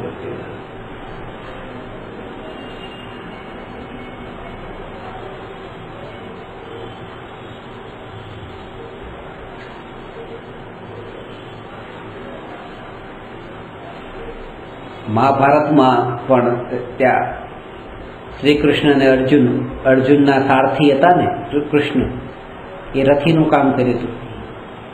એટલે એમ કહેવાય કે અર્જુને શરીર હતા ને કૃષ્ણ એના આત્મા હતા.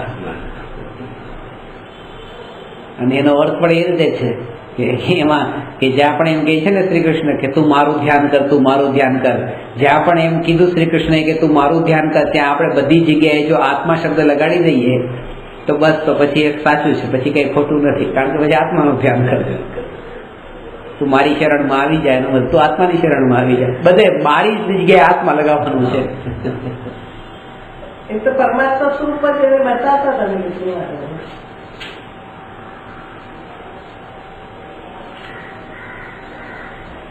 મારી જગ્યાએ આત્મા, મારી શરણે આવી જાય, આત્માની શરણે આવી જાય, આત્માની શરણે આવી જાય તો તારા કલ્યાણ એમ.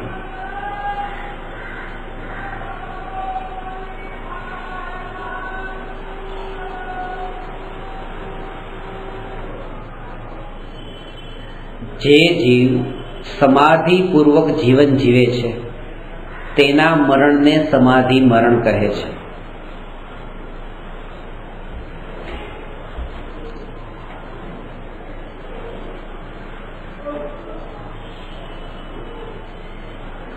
સમાધિપૂર્વક જીવન જીવે પણ એને સમાધિની ખબર નથી હોતી કે સમાધિ કોને કીધી. સાચી વાત. સમાધિનો મતલબ કે સમાધિમાં શું હોય કે રોજ પછી 2 કલાક એવી રીતે એક જગ્યા પર બેસી જવાનું, એનું નામ સમાધિ? એનું નામ સમાધિ નથી. સમાધિ 24 કલાક હોય, 24 કલાકની સમાધિ હોય, નિરંતર સમાધિ હોય. સમાધિનો અર્થ જ એ કે કશાયની પરંપરા લાંબી ન ચાલે. કશાય તો થાય, જ્ઞાનીને પણ કશાય હોય, પણ અનંતાનુબંધી કશાય ન હોય. મને તમારા પર ક્રોધ આવે પણ તમારા કારણે પછી તમારા સંપર્કમાં જે પણ હોય એના ઉપર પણ ક્રોધ આવી જાય છે અત્યારે. એવો ક્રોધ આવતો પછી બંધ થઈ જાય. એનું નામ છે સમતા. હજી પૂરી સમતા નથી આવી, પણ એકના કારણે બીજા પર, બીજાના કારણે ત્રીજા પર. એવું જ થાય. તમારામાં રાગ હોય તો તમારા ઘરમાંય રાગ થઈ જાય, તમારામાં દ્વેષ થાય, તમારી ગાડી જોઉં તોય મને દ્વેષ થાય, તમારા છોકરાને જોઉં તોય દ્વેષ થાય, તમારા સગાવાળાને જોઉં તોય દ્વેષ થાય. એમ આવું થાય. એ હોય જ નહીં, એ વ્યક્તિ ના હોય, પણ એ કોઈ બીજું જ હોય. જે વ્યક્તિને આપણે શત્રુ માનીએ છીએ રસ્તા પર છે જ નહીં, પણ એનો છોકરો છે, ગુસ્સો આવી ગયો છે. આ ઇન્ટરલિંક વાળો કસાય કહેવાય, એને જન્મતાનું મંદિર. એ કોમની વચ્ચે જે ઝઘડા હોય એવું જન્મતાનું થઈ ગયું ને ભાઈ, આ કોમનો જે માણસ હોય બસ એને ગમે તે રીતે પછી લાગ આવે તો ભેર વાળવા છે, ત્યાં સુધી એને અનંતાનું કસાઈ ચાલ્યા કરે. કેવું એ ભેર વાળે ત્યારે ટેક્સીમાં બેઠા છીએ, ખાલી ટેક્સી વાળાએ 2 રૂપિયા વધારે લઈ લીધા, જોયું એની દાઢી લાંબી લાંબી હતી ને અલ્લાહનો એવો ફોટો મૂકેલો હતો. બસ આ મુસલમાન આવા જ હોય. આખી દુનિયામાં જેટલા મુસલમાન રહે છે બધા મુસલમાન પ્રત્યે દ્વેષ કરીને, આ 2 રૂપિયા માટે બધા મુસલમાન પ્રત્યેનો દ્વેષ. મુસલમાન તો આવા જ એમને દયા, મુસલમાન વ્યક્તિને દયા. આવી રીતે આ બધા કશાયો એક પળ માટે આપણને ત્યાં શાંતિ આપણને આપી દે કે 2 રૂપિયા આપણા હાથમાં આવી ગયા તો એક પળ માટે શાંતિ લાગી ગઈ, પણ એનો આપણે વિચાર નથી કરતા કે આ શાંતિ ને આ અશાંતિ એ બંને જ મને આગળ જઈને કેટલી દુઃખી કરવાની છે. કારણ કે હું બેહોશ છું, અત્યારે જાગૃત નથી.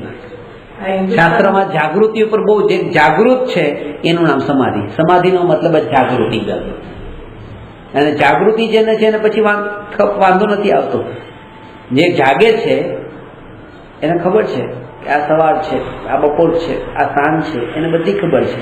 જે જાગૃત છે એને ખબર છે કે આ ક્ષણિક છે, આ નિત્ય છે.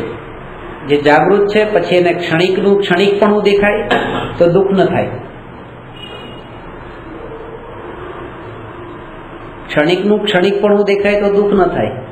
આ પ્રતિથી સંસ્કાર જ્યારે અત્યારે કાચા હોઈએ ત્યારે આમ જ થવાનું હોય કે તમારે ક્યારેક ક્યારેક તમે એવી રીતે તમે સાધના કરતા હો ત્યારે પણ તમે મારો ઠોકર ખાઈ બેસો, ત્યારે પણ તમને પાછા કસાઈ થઈ જાય. તમે સાંભળો છો, એનો વિચાર પણ કરો છો તોય કસાઈ થઈ જાય છે. ઘણી કોશિશ કરીએ છીએ તોય કે રહેવાતું નથી, તોય આસક્તિ થઈ જાય, તોય જોડાણ થઈ જાય છે. અહીંયા એ કહે છે તોય તમારે ગભરાવાનું નહીં. અત્યારે આવું થાય, ગભરાવું નહીં.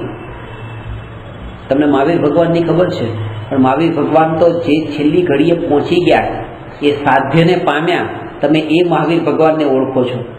પણ જ્યારથી એમને સાધનાની શરૂઆત કરી હતી એ મહાવીર ભગવાનની તો મૂર્તિ કે ફોટા કે ચિત્ર કે ક્યાંય પણ તમે જોયું પણ નથી.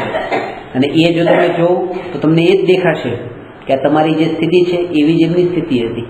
ક્યારેક કોઈ અપેક્ષાએ વિચાર કરો તો તમારા કરતાં પણ ખરાબ સ્થિતિ એમની હતી, કારણ કે તમે હજી માંસ તો ખાતા નથી. એ તો મોઢામાં માંસ પણ હતું, સિંહની પર્યાયમાં હતા, અને એ સ્થિતિમાં એમને આ સમજણ આવી. એટલે ગભરાવાનું નહીં, અભ્યાસ કરવાનો. બસ મારે કસાઈથી છૂટવું છે તો પુરુષાર્થ કરું, જે કંઈ પણ સંયોગોમાં બસ હું જાગૃતિ રાખું. વિસ્મૃતિ થઈ ગઈ. જો 12 વાગે ઘરેથી નીકળ્યા, 12 ને 5 સુધી જાગૃતિ રહી, ટેક્સીમાં બેઠા છીએ, 12 ને 5 થી 12 ને 10 સુધીમાં પછી વિસ્મૃતિ થઈ ગઈ કે બીજા વિચારોમાં, વેપારના અને કોઈ દુકાનદારીના ક્યાંય નહીં એવા વિચારોમાં જતા રહ્યા. 12 પાછી જાગૃતિ થઈ કે અરે હું તો આત્મા છું, આ બધું તો ક્ષણિક છે, હું નિત્ય છું, જ્ઞાન સ્વભાવી છું. એ સમયે આજે 12 ને 5 થી 12:15 ની વચ્ચે જે 10 મિનિટ જે વિસ્મૃતિ થઈ એને હવે ભૂલી જાઓ. એનો ખેદ કરવા નહીં બેસવાનું કે અરે આજે 10 મિનિટ મારો વિચાર ક્યાં ગયો, એનો ખેદ કરવા નહીં બેસવું. કારણ કે એનો ખેદ કરવામાં પાછો વર્તમાનની જે જાગૃતિ છે એ ગુમાવો છો. વર્તમાનમાં કરવાનું જે કામ છે એ કામ નથી થતું, એ કામ પાછું એ છે એ પણ વીતી ગઈ. પાછા સંસ્કાર જ દ્રઢ કરવાના છે. એટલે ક્યારેય પણ જો 10 મિનિટને પાછી યાદ કરી તો પાછા ભૂતકાળને વાગોળવા જવા દે. ત્રણેય કાળ તમારી પાસે છે જ નહીં. તમારી પાસે એક વર્તમાન કાળ જ છે, અને વર્તમાન કાળની પણ એક સમય જ છે, એક જ સમય. આની પહેલાના જે અનંતકાળ ને આની પછીના અનંતકાળ આપણા હાથમાં ક્યાં છે? આ વર્તમાન કાળ આપણા હાથમાં છે. એટલા માટે કહે છે કે જેને વર્તમાન કાળ ઉપર જેને કંટ્રોલ આવી ગયો એને એક સમયમાં જેને કંટ્રોલ આવી ગયો વિષયોની આસક્તિ પર, એ હવે અનંત કાળ સુધી વિષયોની આસક્તિથી છૂટી ગયો.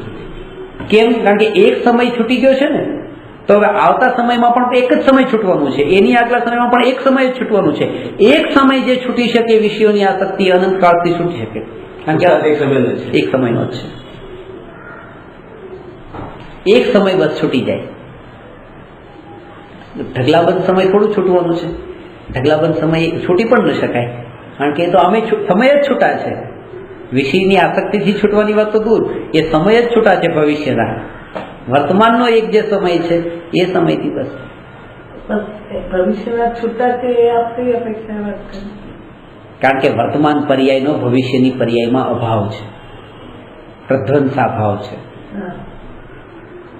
તમે કાલ રાગદ્વેષ નહીં કરતા, કરો. રાગદ્વેષ નહીં કરવાનું કામ કાલે અત્યારે કરો, કાલનું કામ અત્યારે કરો. ક્યાંથી થાય? તમે તો અત્યારે રાગદ્વેષ નથી કરતા, એ પુરુષાર્થ કરો. અને આવતીકાલ રાગદ્વેષ નથી કરવા, એ આવતીકાલનો પુરુષાર્થ છે ને. આવતીકાલ રાગદ્વેષ નથી કરવા એ વિચાર તમે અત્યારે કરો, તો અત્યારે તો છો એના ઉપર કશાય કરી દીધા છો કંઈક ને કંઈક. તમે સમતા ભાવમાં ક્યાં રહ્યા? પાછા પરમાં જે બીજામાં જે નિર્વિકલ્પ ન થયા ને. એક સમય પર કંટ્રોલ હોવો જોઈએ બસ. એટલે જ તે સમ્યક દર્શન એક સમયમાં પ્રગટ થાય છે. એક સમયમાં પ્રગટ થયેલા જીવને અનંત કાળનું સુખ કેમ મળે? સમ્યક દ્રષ્ટિ જીવ અનંત કાળ સુધી સુખી કેમ રહે છે? કારણ કે એક સમય ઉપર જેને એક સમય આ શરીર મારું નથી, સંયોગ મારા નથી એમ માન્યું, તો હવે આગલા સમયમાં પણ પછી એક જ સમયમાં માનશે, પછી એક સમયમાં જ માનશે.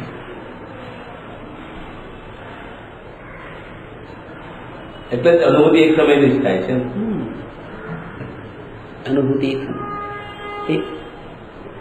દરેક સમયની એ જાગૃતિ. પહેલી વાત તો એ સમાધિ કોને કહેવાય? દરેક સમયની જાગૃતિ કે હું આત્મા છું. અને જો ક્યારેક એની વિસ્મૃતિ થાય તો વિસ્મૃતિને વાગોળવી નહીં, એ પણ પાછી એક જાગૃતિ. બહુ વાગોળવી. મોટા ભાગે તો આવી ભૂલને વાગોળવા વાળા ઓછા હોય છે કે અરે મને આ કશાય થઈ ગયો, મને આ દ્વેષ થઈ ગયો. કોઈને પડી જ નથી, થયો તો થયો. ને એટલા માટે વારંવાર થાય છે, કારણ કે ઉપાદેય માન્યો છે ને, કરવા જેવો હતો, કરવો જ જોઈએ, ન કરીએ તો કામ કેમ પતે? ઉપાદેય માનીએ છે ક્રોધને. ક્રોધ કરવો એ એટલો ખતરનાક નથી જેટલો ક્રોધને ઉપાદેય માનવો. કારણ કે ક્રોધ તો ચારિત્ર મોહનો ઉદય છે, અને ક્રોધને ઉપાદેય માનવો એ દર્શન મોહનો ઉદય છે. કરવા જેવો છે ક્યારે ભૂલથી એટલું તો નહીં માનવું. આવી જાય તો ઠીક, પણ કરવા જેવો છે એના વગર ન ચાલે.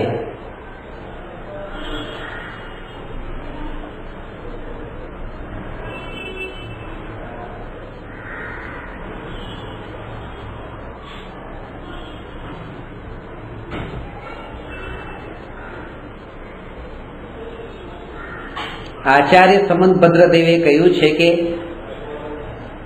જ્યારે શરીરની સ્થિતિ મરણ નિકટ જણાય ત્યારે આહાર પાણી વગેરેનો ત્યાગ કરી નિજ આત્મામાં લીન થવું તેને સમાધિ મરણ કહે છે. ખાસ વાત એ છે, આહાર પાણીને છોડી દેવાનું નામ તો આત્મઘાત છે. મારે ખાવું નથી, મારે પીવું નથી. પેલા ખાવામાં રાગ હતો, હવે ખાવામાં દ્વેષ થઈ ગયો. ખાવું જ છે, મારે ખાવું જ છે, ખાધા વગર નહીં જ ચાલે. એવું રોજનું રૂટીન હતું, ત્યારે ખાવું જ છે. અને આજે એવું નિયમ કરે કે મારે નથી જ ખાવું, નથી જ ખાવું. એ બેમાં જકાર આવી ગયો. એટલે અહીંયા એ વાતને બતાવે છે કે મારે નથી જ ખાવું એવું જે કહીને પછી ખાવાનું છોડી દે છે, એને સમાધિ મરણ ન કહેવાય. પણ શરીરની એવી સ્થિતિ આવે કે હવે આહાર પાણી લેતા પણ હવે જ્યારે આયુષ્ય બચ્યું એવું લાગતું નથી, ત્યારે હવે વધારે પાપમાં ન પડીને વિષયોથી છૂટે અને આત્મામાં લીન થાય તો એ યોગ્ય છે. આ સ્થિતિ કઈ સ્થિતિમાં સમાધિ મરણ? એટલે કે સામેથી મુનિ છે, સામેથી વાઘ કે સિંહ આવે છે, તો બસ હવે આવી ગયા તો આવી ગયા, ચલો ખાઈ જાઓ મને, એમ નથી કરતા.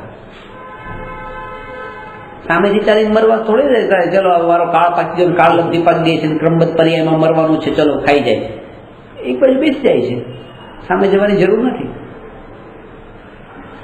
પણ જયારે કોઈ એવી સ્થિતિ આવે કે હવે ઉપાય જ નથી, ત્યારે એ પછી એ છોડે. બાકી તો મનુષ્ય ભવની તો મહિમા તો જાણે છે.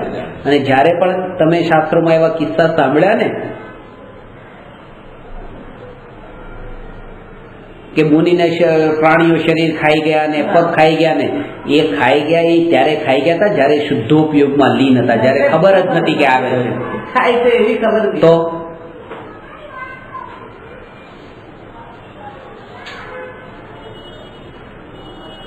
એ સ્થિતિ આવે તો વાંધો નથી. આનંદના ગુરડા પીતા એમને ક્યાં ખ્યાલ આવે છે કે હું મને ખાઈ હવે ત્યાં તમારા પર મકોડો બેઠો છે, તમે મકોડાને ઉડાડતા જ નથી, અને વારંવાર તમારો ઉપયોગ ત્યાં જતો હોય, તમે એક બાજુ એને મૂક્યો.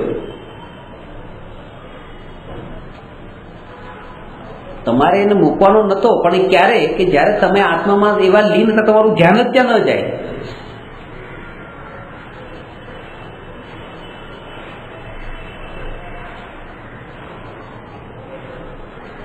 એ ઓટોમેટિક અવસ્થા હતી, એ તો નેચરલ અવસ્થા હતી.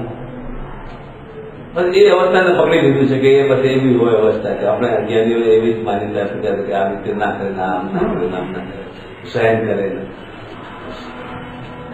નથી ખંજાળવાનું, નથી જ ખંજાળવાનું. બસ આ થાય છે પીડા, પીડા થાય છે, જોઈએ રાખો, જોઈએ રાખો, હમણાં જતું રહેશે, હમણાં જતું રહેશે, નથી ખંજોળો, નથી ખંજોળવાનું. આ પોતાને વિકલ્પમાં જે કરમ બાંધે છે ને, આમ ખંજોળવાથી એટલા નથી બાંધતા. કારણ કે તે જકાળ થઈ ગયો, ત્યાં પણ ઉપયોગ એમાં જોડાઈને રહી ગયો, ત્યાં પણ એને સાધના બરાબર નથી. ન્યાયકનો આશ્રય હોય ને ઉપયોગ ત્યાં ન જાય, અથવા ન્યાયકના આશ્રયની ન્યાયક છું એ જાગૃતિ પૂર્વક ત્યાં મારો ખંજવાળી પણ નાખે. જ્ઞાની એવું કરે.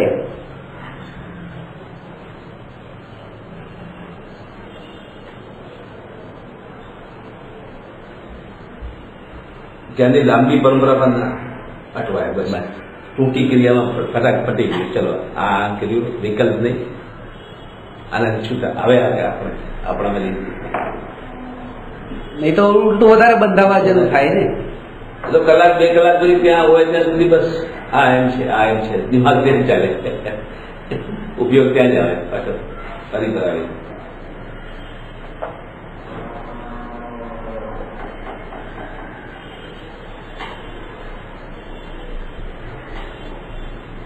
જે ભૂમિકામાં હોય તો એ ભૂમિકામાં તો એ રીતે જ સાધના થાય. અત્યારની ભૂમિકામાં 6ઠા 7મા ગુણસ્થાન વર્તી સાધુની ભૂમિકાના નિયમો લઈને એ રીતે પાળે, એ પાળી પણ ન શકે, ઉલટા વિકલ્પ એને વધે આ ભૂમિકામાં. અને આ ક્ષેત્રમાં, આ કાળમાં જ્યાં એ રહે છે, જે વાતાવરણમાં, ત્યાં ગ્રહસ્થના નિયમમાં જેટલો એ સાવચેત ને સાવધાન રહી શકશે, એટલો સાધુમાં તો ઉલટો વધારે દોષમાં પડશે ને. રહેવું છે આ શહેરની વચ્ચે ને રહેવું છે અહીંયા જાઓ જલાલીની વચ્ચે ને નિયમો પાળવાના સાધુના. બધી ફેસિલિટી તો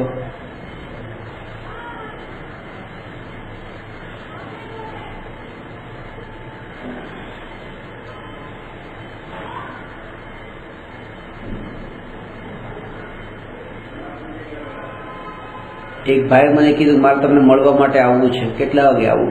3 વાગે આવું છું. તો કે હું તમને પછી ફોન કરીશ, 3 વાગે આવું કે નહીં. મેં કેમ? તો કે હું પૈસા નથી રાખતો, મારી પાસે પૈસા નથી રાખતો, મેં મારા બધા પૈસા છોડી દીધા. એક ભાઈને આપી દીધા. મેં મારી પાસે નથી રાખતો, એક ભાઈને આપી દીધા. હવે 3 વાગે એ ભાઈને ટાઈમ છે કે નહીં પાછો, કારણ કે આવતી વખતે ટેક્સીના હાથે પૈસા તો જોઈએ ને. હું તો પૈસા રાખતો નથી, હું મુક્ત થઈ ગયો છું. એટલે પછી 3 વાગે પાછો એને બીજો ફોન આવ્યો કે ભાઈને ફાવતું હતું, જેને પૈસા આપ્યા હતા એના ને બીજા એક ભાઈ એમની સાથે આવ્યા. એટલે પછી મને કે જો આટલો તો છૂટ્યો, હવે ક્યાં મારે અટકું છું, ક્યાં બતાવો. મેં કહું પહેલા જ તમે અટકી ગયા, તમે એમ માનો છો કે તમે છૂટ્યા છો, તમે ડબલ બંધાયા છો. પૈસાથી તો બંધાયા છો કારણ કે તમને જરૂર પડે છે. હવે એ માણસથી બંધાઈ ગયા, કારણ કે એને 3 વાગે ટાઈમ હોય તો તમે આવો, ન હોય તો ન આવો, પછી ડબલ બંધાણા ને. એટલે અત્યારની ભૂમિકામાં તમારા ખિસ્સામાં રાખવાની જરૂર હતી. તમે કહો ના હું તો પૈસો રાખું ને હું તો આ ભાઈને આપી દઉં, મારે પછી ક્યાંક જવું હોય તો આ ભાઈને પૂછવું પડે. આ ડબલ બંધન છે, પૈસાનું બંધન છે ને આ ભાઈનું બંધન થઈ ગયું. ગુલામી થઈ ગઈ ને એ જ છે ને.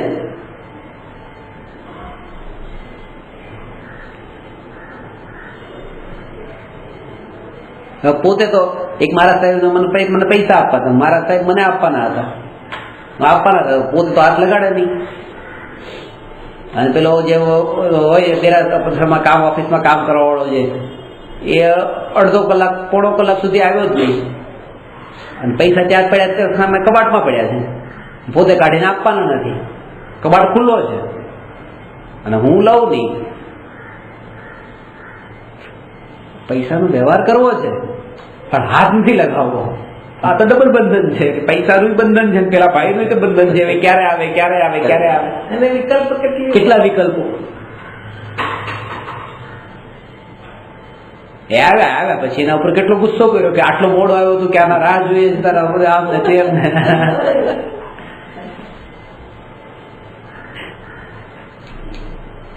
અને અહીંયા હું એમની રાહ જોઈને બેઠો, હું જ્યાં ગયો ત્યાં પછી એ પેલા ભાઈ મારી ઉપર ગુસ્સો કર્યો કે તમે આવ્યા ને મોડા. બધું આ સ્થિતિમાં આપણે જ્યાં રહીએ છીએ એવું જ ચાલે, એકબીજાની ઓધર થાય એટલે પતી ગયું. એટલે ગુલામી નહીં જોઈએ બસ. અત્યારની સ્થિતિમાં આ એક પ્રકારની ગુલામી. અત્યારે તમે કીધું ને કે જે સ્થિતિમાં હોય એ સ્થિતિમાં એ રૂપે રહેવાનું. પાંચમા કાળમાં આવો ધર્મ થઈ શકે છે, અત્યારે આ સ્થિતિમાં આ ધર્મ થઈ શકે છે. એ ધર્મ નહીં થઈ શકે ખાવા પીવાનું તમારું સાચવવાનું ને, કારણ કે ડગલે ને પગલે એક એક વસ્તુમાં, દાળમાં ભાતમાં શાકમાં ને બધી જગ્યાએ પાણીમાં કાંઈ ચોખ્ખું નથી, બધામાં ભેળસેળ છે. બધી પાણી સુધીમાં ભેળસેળ આવી ગઈ. પછી તો ક્યાં આ હવાઈ લઈએ છીએ ભેળસેળ વાળી, પ્રદૂષણ વાળી હવા લઈએ છીએ શ્વાસોશ્વાસ.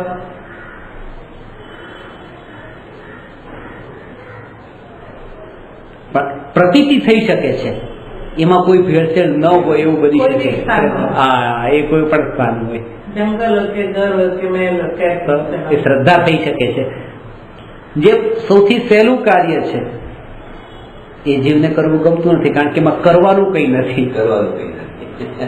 આમાં કરવાનું છે, કેટલું ઊંધી બધું એનું ગોઠવાય. આમાં કરવાનું છે. આમ સંસ્કારમાં બધી ઊંધી ગણવા આમ જ જોઈને આમ જ કરવું જોઈએ, કરવું.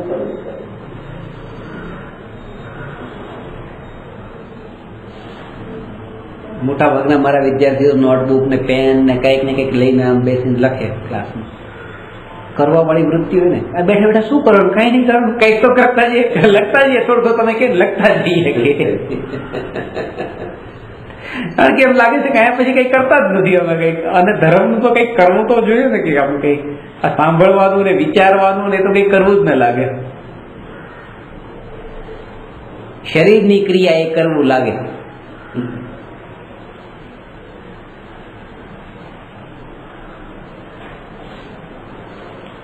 એટલે દેહને આમનામ વેડફી નથી નાખવાનું. સમાધિ મરણનો મતલબ એમ નથી કે દેહ તો, કારણ કે આ દેહ મફતમાં નથી મળ્યો.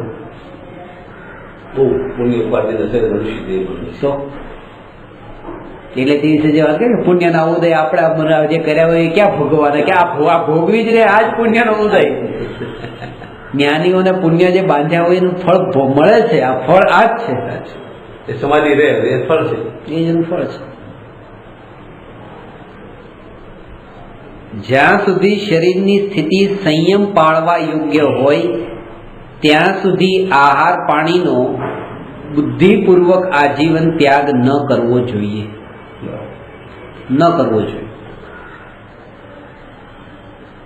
આ તો બસ આજથી ખાવા પીવાનું છોડી દીધું. આ 3 વર્ષ 2 વર્ષ 2009ની સાલની વાત છે. એક માસતીજી 53 ઉપવાસ કર્યા. એમના સંઘમાં કંઈક રેકોર્ડ હતો, એક માસતીજીનો 51 ઉપવાસ, અને એમણે કે એની આગળ જવું છે જો 53 ઉપવાસ કર્યા પછી પારણું કર્યું. 3 દિવસમાં દેહ છૂટી ગયો. મનુષ્ય બહુ એને એમ માને કે બહુ છેલ્લી ઘડીએ તપસ્યા કરી દેહ છોડે ને ભવ સુધરી ગયો. બહુ શું સુધર્યું? કરવા જેવું કામ જે હતું એ જ રહી ગયું. એમાં હરીફાઈ ચાલુ થઈ ગઈ ધર્મના ક્ષેત્રમાં. કોમ્પિટિશનમાં જ રહી ગયો. રિયલ ભૂગોળવાળો તો ભૂગોળી કેમ આગળ વધી? ભણવામાં બી જો એક આગળ વધી જાય તો એ કેમ આગળ વધી ગયું? અંદર એ બી ઈચ્છા ચાલે, એમાં બી છુપાવે, એમાં બી આપે નહીં, એ બધું ચાલ્યા કરે. ધર્મનું ભણતા ક્લાસમાં 100 વિદ્યાર્થીઓ કે 50 વિદ્યાર્થીઓ, એમાં જે સારો જવાબ આપતો હોય તો બીજાને કોઈને એમ થાય જો અમે તો આવો નથી આવડતો, આનો તો આવડે જ. અંદરમાં એ હોય જ. એટલે જો સમજુ ટીચર હોય ને તો તારે પરીક્ષા રાખે જ નહીં. સમજો બસ, સમજીને જાઓ. એક્ઝામ રાખે જ નહીં. આ રોલ કરવાનું કે ટેપ કરો ને લખાણ કરો કે એવું કશું જ નહીં. સાંભળો ને સમજી 85% આવે એવું હોશિયાર છે, 84% આવે એવું હોશિયાર નથી. હોશિયાર તો એ બી છે ને, પણ લોકો માને કે 85 વાળો એનામાં જ્ઞાન છે એ વ્યક્તિ જ આવે છે ને ભણવા. કોઈમાં ઓછો, કોઈમાં તો કોઈનો એટલે બરાબરી એક જીવની પર્યાયની બીજે જીવની પર્યાયની સાથે નથી કરવાની. એ સ્પર્ધા થઈ જાય એમાં આત્મવિશ્વાસ થવો જોઈએ. જ્યાં ઉપયોગ પરમાં ગયો ત્યાં સ્પર્ધા થવાની છે. જ્યાં સુધી શરીરની સ્થિતિ સંયમ પાળવા યોગ્ય હોય ત્યાં સુધી આહાર પાણીનો બુદ્ધિપૂર્વક આજીવન ત્યાગ ન કરવો જોઈએ. નિશ્ચયથી મરણ પહેલા જ સમાધિમય જીવન જીવવું જોઈએ. મરણ પહેલા આત્મામાં ઉત્પન્ન થવા વાળા વિકલ્પોથી મુક્ત થવું, તેનું નામ સમાધિમય જીવન છે. મરણ પહેલા આત્મામાં ઉત્પન્ન થવા વાળા વિકલ્પોથી મુક્ત થવું એ સમાધિમય જીવન છે. વિકલ્પ ન કરો તો સમાધિ જ છે, પણ વિકલ્પ જ ચાલ્યા કરે. એક બેનને કેન્સર થયું, મારા સ્ટુડન્ટ છે, મને કે કેન્સર થયું હતું. મેં એમને કીધું બહુ સારું થયું, કેન્સર થયું, બહુ સારું થયું, કોંગ્રેચ્યુલેશન મેં એમને આપે. કેમ આવું કીધું તમે સર? કે બધા લોકો આવીને આમ કેટલી ખબર કાઢી ગયા, આમ કર્યું, તમે આમ કે કોંગ્રેચ્યુલેશન કે કાંઈ કેન્સર. એટલા માટે કે હાર્ટ એટેક આવી ગયો હોત ને તો ત્યાં ઢળી જાય. આ તમને 2 મહિના 3 મહિના જે આ તમારી કિમોથેરેપી ચાલશે, જીવન મળ્યું છે, તો તમને ટાઈમ મળ્યો, ચાન્સ મળી ગયો 3 મહિનાનો 2 મહિનાનો. કેન્સર થયું એટલે કોંગ્રેચ્યુલેશન, હાર્ટ એટેકમાં ન આપે. પછી એ સમજ્યા કે ખરેખર વાત સાચી છે, વાત સાચી છે. જાગૃતિનો ટાઈમ રહી ગયો. અને રીતસરનું પછી ભણવાનું શરૂ કર્યું. 3 મહિના થેરપી ચાલી, કેન્સર મટી ગયું, ભણવાનું બંધ થઈ ગયું. ભણવાનું બંધ થઈ ગયું. બસ ઠીક થઈ હવે ઠીક થઈ ગયા, સારું થઈ ગયું. હવે અત્યારે બધા રિપોર્ટ સારા આવે છે. મહિને એકવાર રિપોર્ટ કરાવવાનો. ત્યારે છે ને કંઈક 3 દિવસે રિપોર્ટ કરાવવાના હતા, એટલે 3 દિવસે એકવાર ક્લાસ રાખતા હતા. હવે મહિને એક રિપોર્ટ કરાવવાનો, એટલે મહિને એક ક્લાસ રાખ્યો. મેં કહ્યું તમારો તો રિપોર્ટ છે કલાકે કાઢવાનો જોઈએ. એમાં બી વેપારી વ્યક્તિ વાપરી પૈસાની ગણતરી કરે એવું ગમે તે. અરે પૈસાની ગણતરી કાંઈ ને રસ નથી. પૈસા વિષયના ભોગોમાં એટલા વાપરે છે.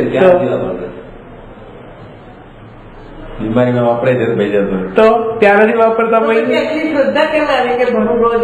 આ તો મોત સામે આવે ને ત્યારે ભલભલાને શ્રદ્ધા આવે. ત્યારે બધા કરોડપતિઓ કેમ મારા પાસે ભાગે ગયા. છેલ્લી ઘડીએ જયારે છે ને મોત આમ સામે છે,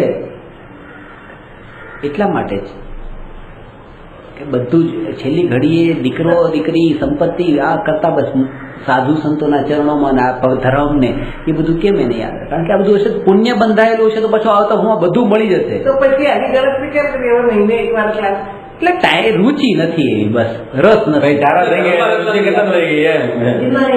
બીમારી હતી એટલી બધી એટલે એમ કે એવું નથી કે એકવાર એ બેસવાનું જ પાછો એ પાકો નિયમ ને, પણ એવા નિરસ થઈ ગયા. હવે કાંઈ નહીં, ઠીક છે, હવે બેસી ત્યારે. અને કારણ બતાવે હમણાં ટાઈમ મળતો નથી, હમણાં કામ પર, પહેલા તો કામ પર જવાનું નતું ને, કામ બંધ હતું, પાછું હવે કામ ચાલુ થઈ ગયું એટલે ટાઈમ ઓછો મળે એમ બધું. ઘર ગૃહસ્થીના કામ ચાલુ થઈ ગયું. હા બધું એવું બધું કામ ચાલુ થઈ ગયું. અને સગાવાલાને ત્યાં જવાનું બંધ હતું, એ બધું ચાલુ થઈ ગયું. પાર્ટીઓ બંધ હતી, એ ચાલુ થઈ ગઈ. બધું એવું ને એવું પાછું. ક્ષણિક ક્ષણિક જ હોય છે. પણ મેં અત્યારે પણ એક પળ માટે મને એક ભાઈએ કીધું મને કે જો આ પાછું ક્યારેક બીજી વાર રિપોર્ટમાં આવી જાય ને કેન્સર બી તો પછી તમને પછી ભણાવવા માટે હવે એમ કે રોજ ભણાવો તો ભણાવો કે ન ભણાવો. મેં કોઈ રોજ નહીં, એમની પાસે એમના ઘરમાં રહીને ભણાવવાનું કે તોય ભણાવું, હું ના ન પાડું. કારણ કે આ બધી જીવની હું પણ આવી બધી અવસ્થાથી પસાર થઈ ચૂક્યો છું. આવું જ દરેક અજ્ઞાનીઓનું હોય છે કે બસ જ્યાં સુધી આ અનુકૂળતા મળે ત્યાં સુધી આસક્ત થઈ જાય, પ્રતિકૂળતામાં ધર્મ યાદ આવે ને આવું થાય. ભૂલ છે, પર્યાયમાં પડેલી છે. ક્યારે પલટી જાય પાછો જીવ કઈ કહેવાય નહીં. એમ નહીં કે આણે એક વખત આવું કર્યું છે આને તો બીજી વાર હોય જ નહીં, એમ નહીં. એવું હોત તો પછી મારીચીની પર્યાયમાં ભગવાનની વાણી આને નથી સાંભળી, મારાને સંભળાવવું જ નથી એવું મુનિરાજ વિચાર કરે. પણ મુનિરાજે સિંહની પર્યાયમાં સંભળાવ્યું ને કે ભલે આદિનાથ ભગવાનની વાણી નથી સાંભળી, એ વખતે ભલે જે કર્યું એ કર્યું, એ પર્યાય ત્યારની હતી, આ પર્યાય નવી છે. હે જીવ તું સાંભળ, સંભળાવ્યું કે નહીં? એ જ છે. એટલે હું તમને ઘણી વખત કહેતો, તમે કહેતા હો ને ભૂતકાળની પર્યાય આણે તમારી સાથે આવું કર્યું છે ને આણે આવું કર્યું છે, હું તમને ઘણી વાર કહું છું ને એ પર્યાય અલગ હતી, જવા દો. અત્યારની પર્યાય નવી છે અને આ જતી રહેવાની છે. ચાલુ થઈ ગયું. ખાલી અનંતાનું મંદિર એનું નામ નથી કે મને તમારા ઉપર ગુસ્સો હોય, તમારા દીકરા ઉપર ગુસ્સો કાઢો. અનંતાનું મંદિર એનું નામ છે તમે ભૂતકાળમાં મારું કંઈ કર્યું હોય ને વર્તમાનમાં તમારા ઉપર ક્રોધ કરું, આ અનંતાનું મંદિર છે. કારણ કે જોડ્યું છે મેં એક ને બીજા સાથે, ચાહે પછી એક આત્માનું બીજા આત્મા સાથે હોય કે એક આત્માના વર્તમાનનો એક આત્માના ભૂતકાળ સાથે જોડાય. બીજી વાત કે ભગવાન ભણાવે તો ભણાવો, એટલે અનુમાન અનુતાર જોડાય નહીં ને. ભણાવો, ચોક્કસ ભણાવવાનું. કારણ કે એ જીવને તો ખાસ, કારણ કે હવે તેને રિયલાઇઝ પણ થતું હશે. કારણ કે પહેલી વાર આ જે થયું હતું ત્યારે રિયલાઇઝ એ વધારે પાક્કો થયો કે ના જો ખરેખર સંકોચ તો ઘણો થતો હોય કે બીજી વાર અમને કેવું કેમ કે મને ભણાવો ને આત્માની વાત સમજાવો ને, પણ તોય સંકોચ છોડીને કહે છે ને એ ત્યારે કહેતો હોય કે જ્યારે એને ખરેખર પલટવું છે, એનો કાળ પાક્યો છે. અજ્ઞાનતાના કારણે આવવું હોય.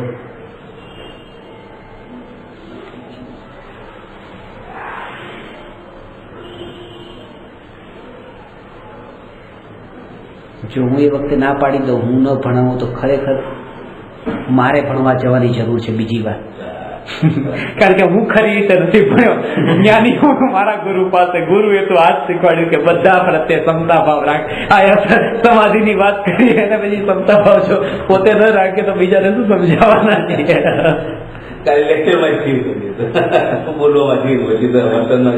વર્તનમાં શું થઈ ગયું?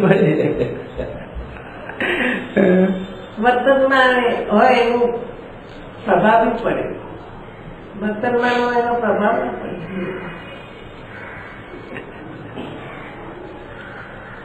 મુનિ સિંહને પાછી દેશ ના આપી કે તું એમ કરે. હા, મુનિ બીજા મુનિએ આદિનાથ ભગવાનની વાણી પણ મહાવીર ભગવાનના જીવે સાંભળી હતી અને ત્યારે 363 મતની સ્થાપના કરી.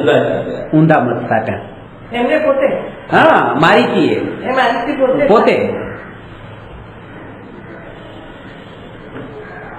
આને માન, આને માન, આને માન, આને માન, આને માન, આને માન, 363 માંથી કોઈને પણ માન, પણ આને નહીં માન. મહાવીરને નહીં માન, આદિનાથ નહીં માન. તો કેટલું છે આદિનાથ?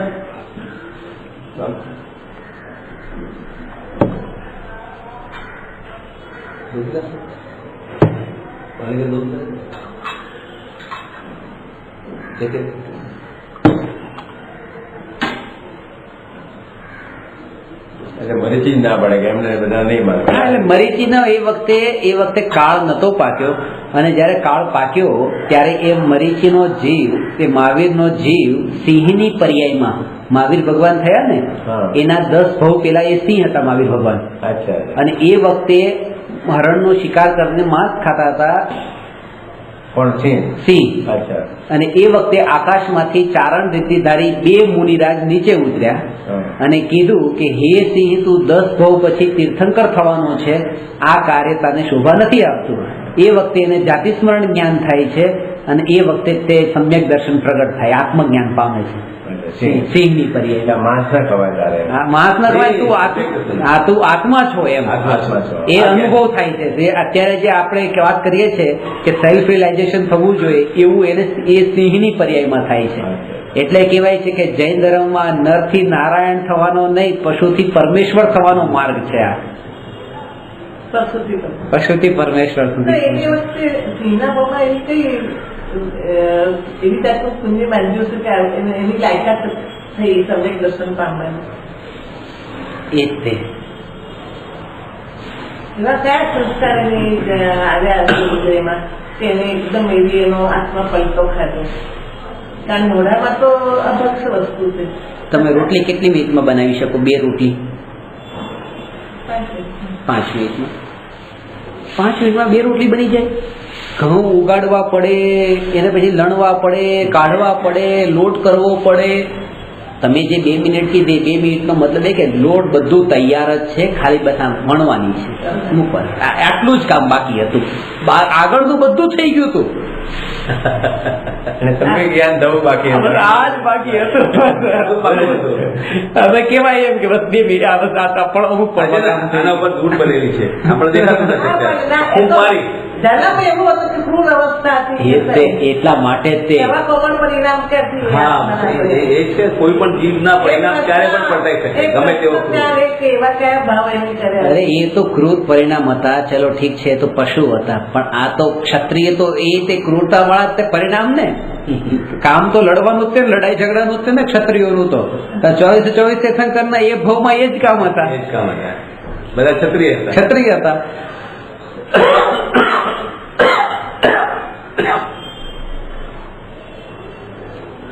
એટલે એ લોકોને લાયકાત દેખાડી એટલે ઉત્તરાયણ લાયક છે. એ જ હોય, બધા નિમિત્ત તો સહજ મળે, લાવવા ન પડે.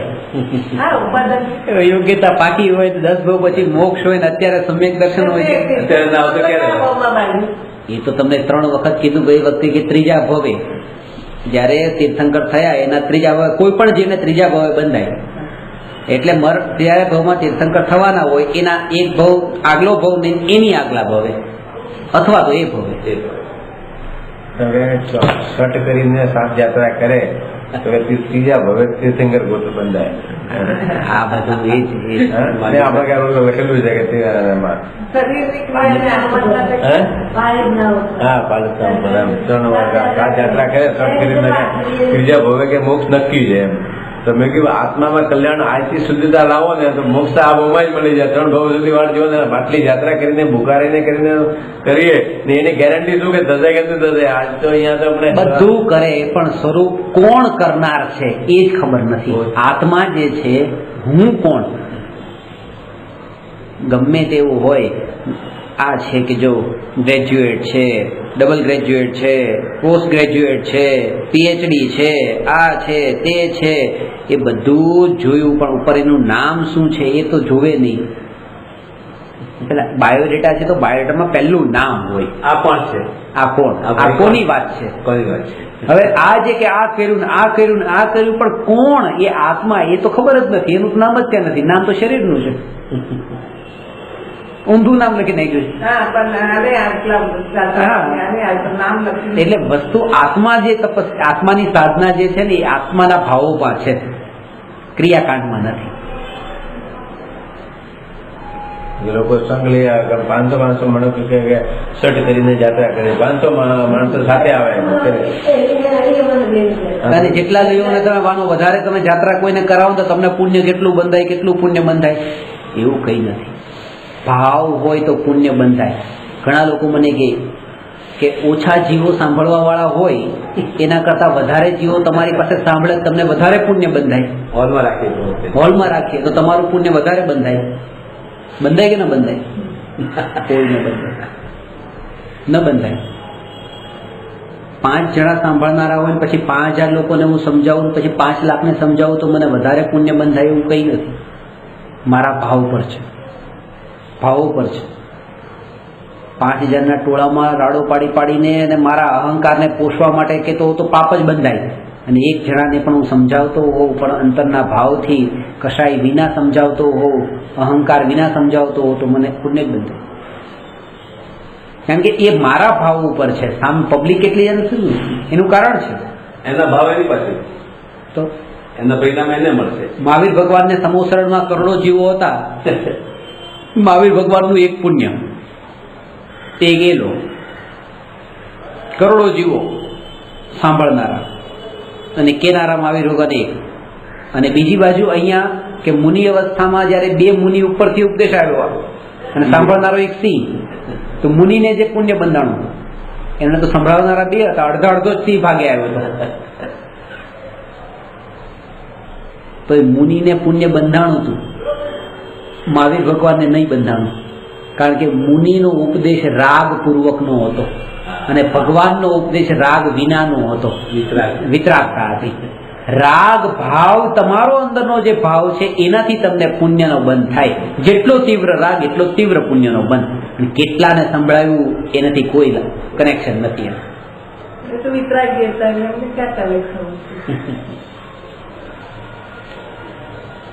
રાગ હતો એટલે સંભળાવા એટલે મારે કહેવાથી એમને લાગશે કે ભાઈ આમ થશે કે તો એટલે પુણ્ય બંધાણું. આત્મા શરીરને છોડી દે તે પહેલા આત્માએ શરીરના મોહને છોડી દેવો જોઈએ. આત્મા શરીરને છોડી દે એના પેલા શરીરને છોડી દેવાનું, શરીરના મોહને જ છોડવાનો છે. શરીરમાં તો રો મોહ છૂટે તો જ મતલબ પછી આત્માને કલ્યાણ થાય. હશે તો જ કલ્યાણ થશે, નહીં હોય તો શું કલ્યાણ થાય? હાર્ટ એટેક થયા પછી શું કલ્યાણ થાય? હવે આગળ જે વાત આવે છે એ સમાધિના કાળે પ્રેક્ટિકલ કેવી રીતે થઈ જવાનું છે, પૂરું પ્રેક્ટિકલ આમાં હવે આવશે, જે આવતીકાલે લેવાય.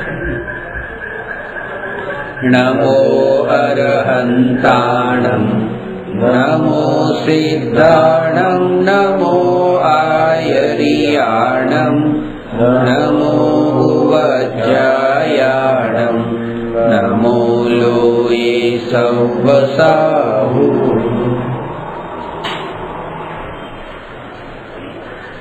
તમે અમિત સાથે જાણો છો.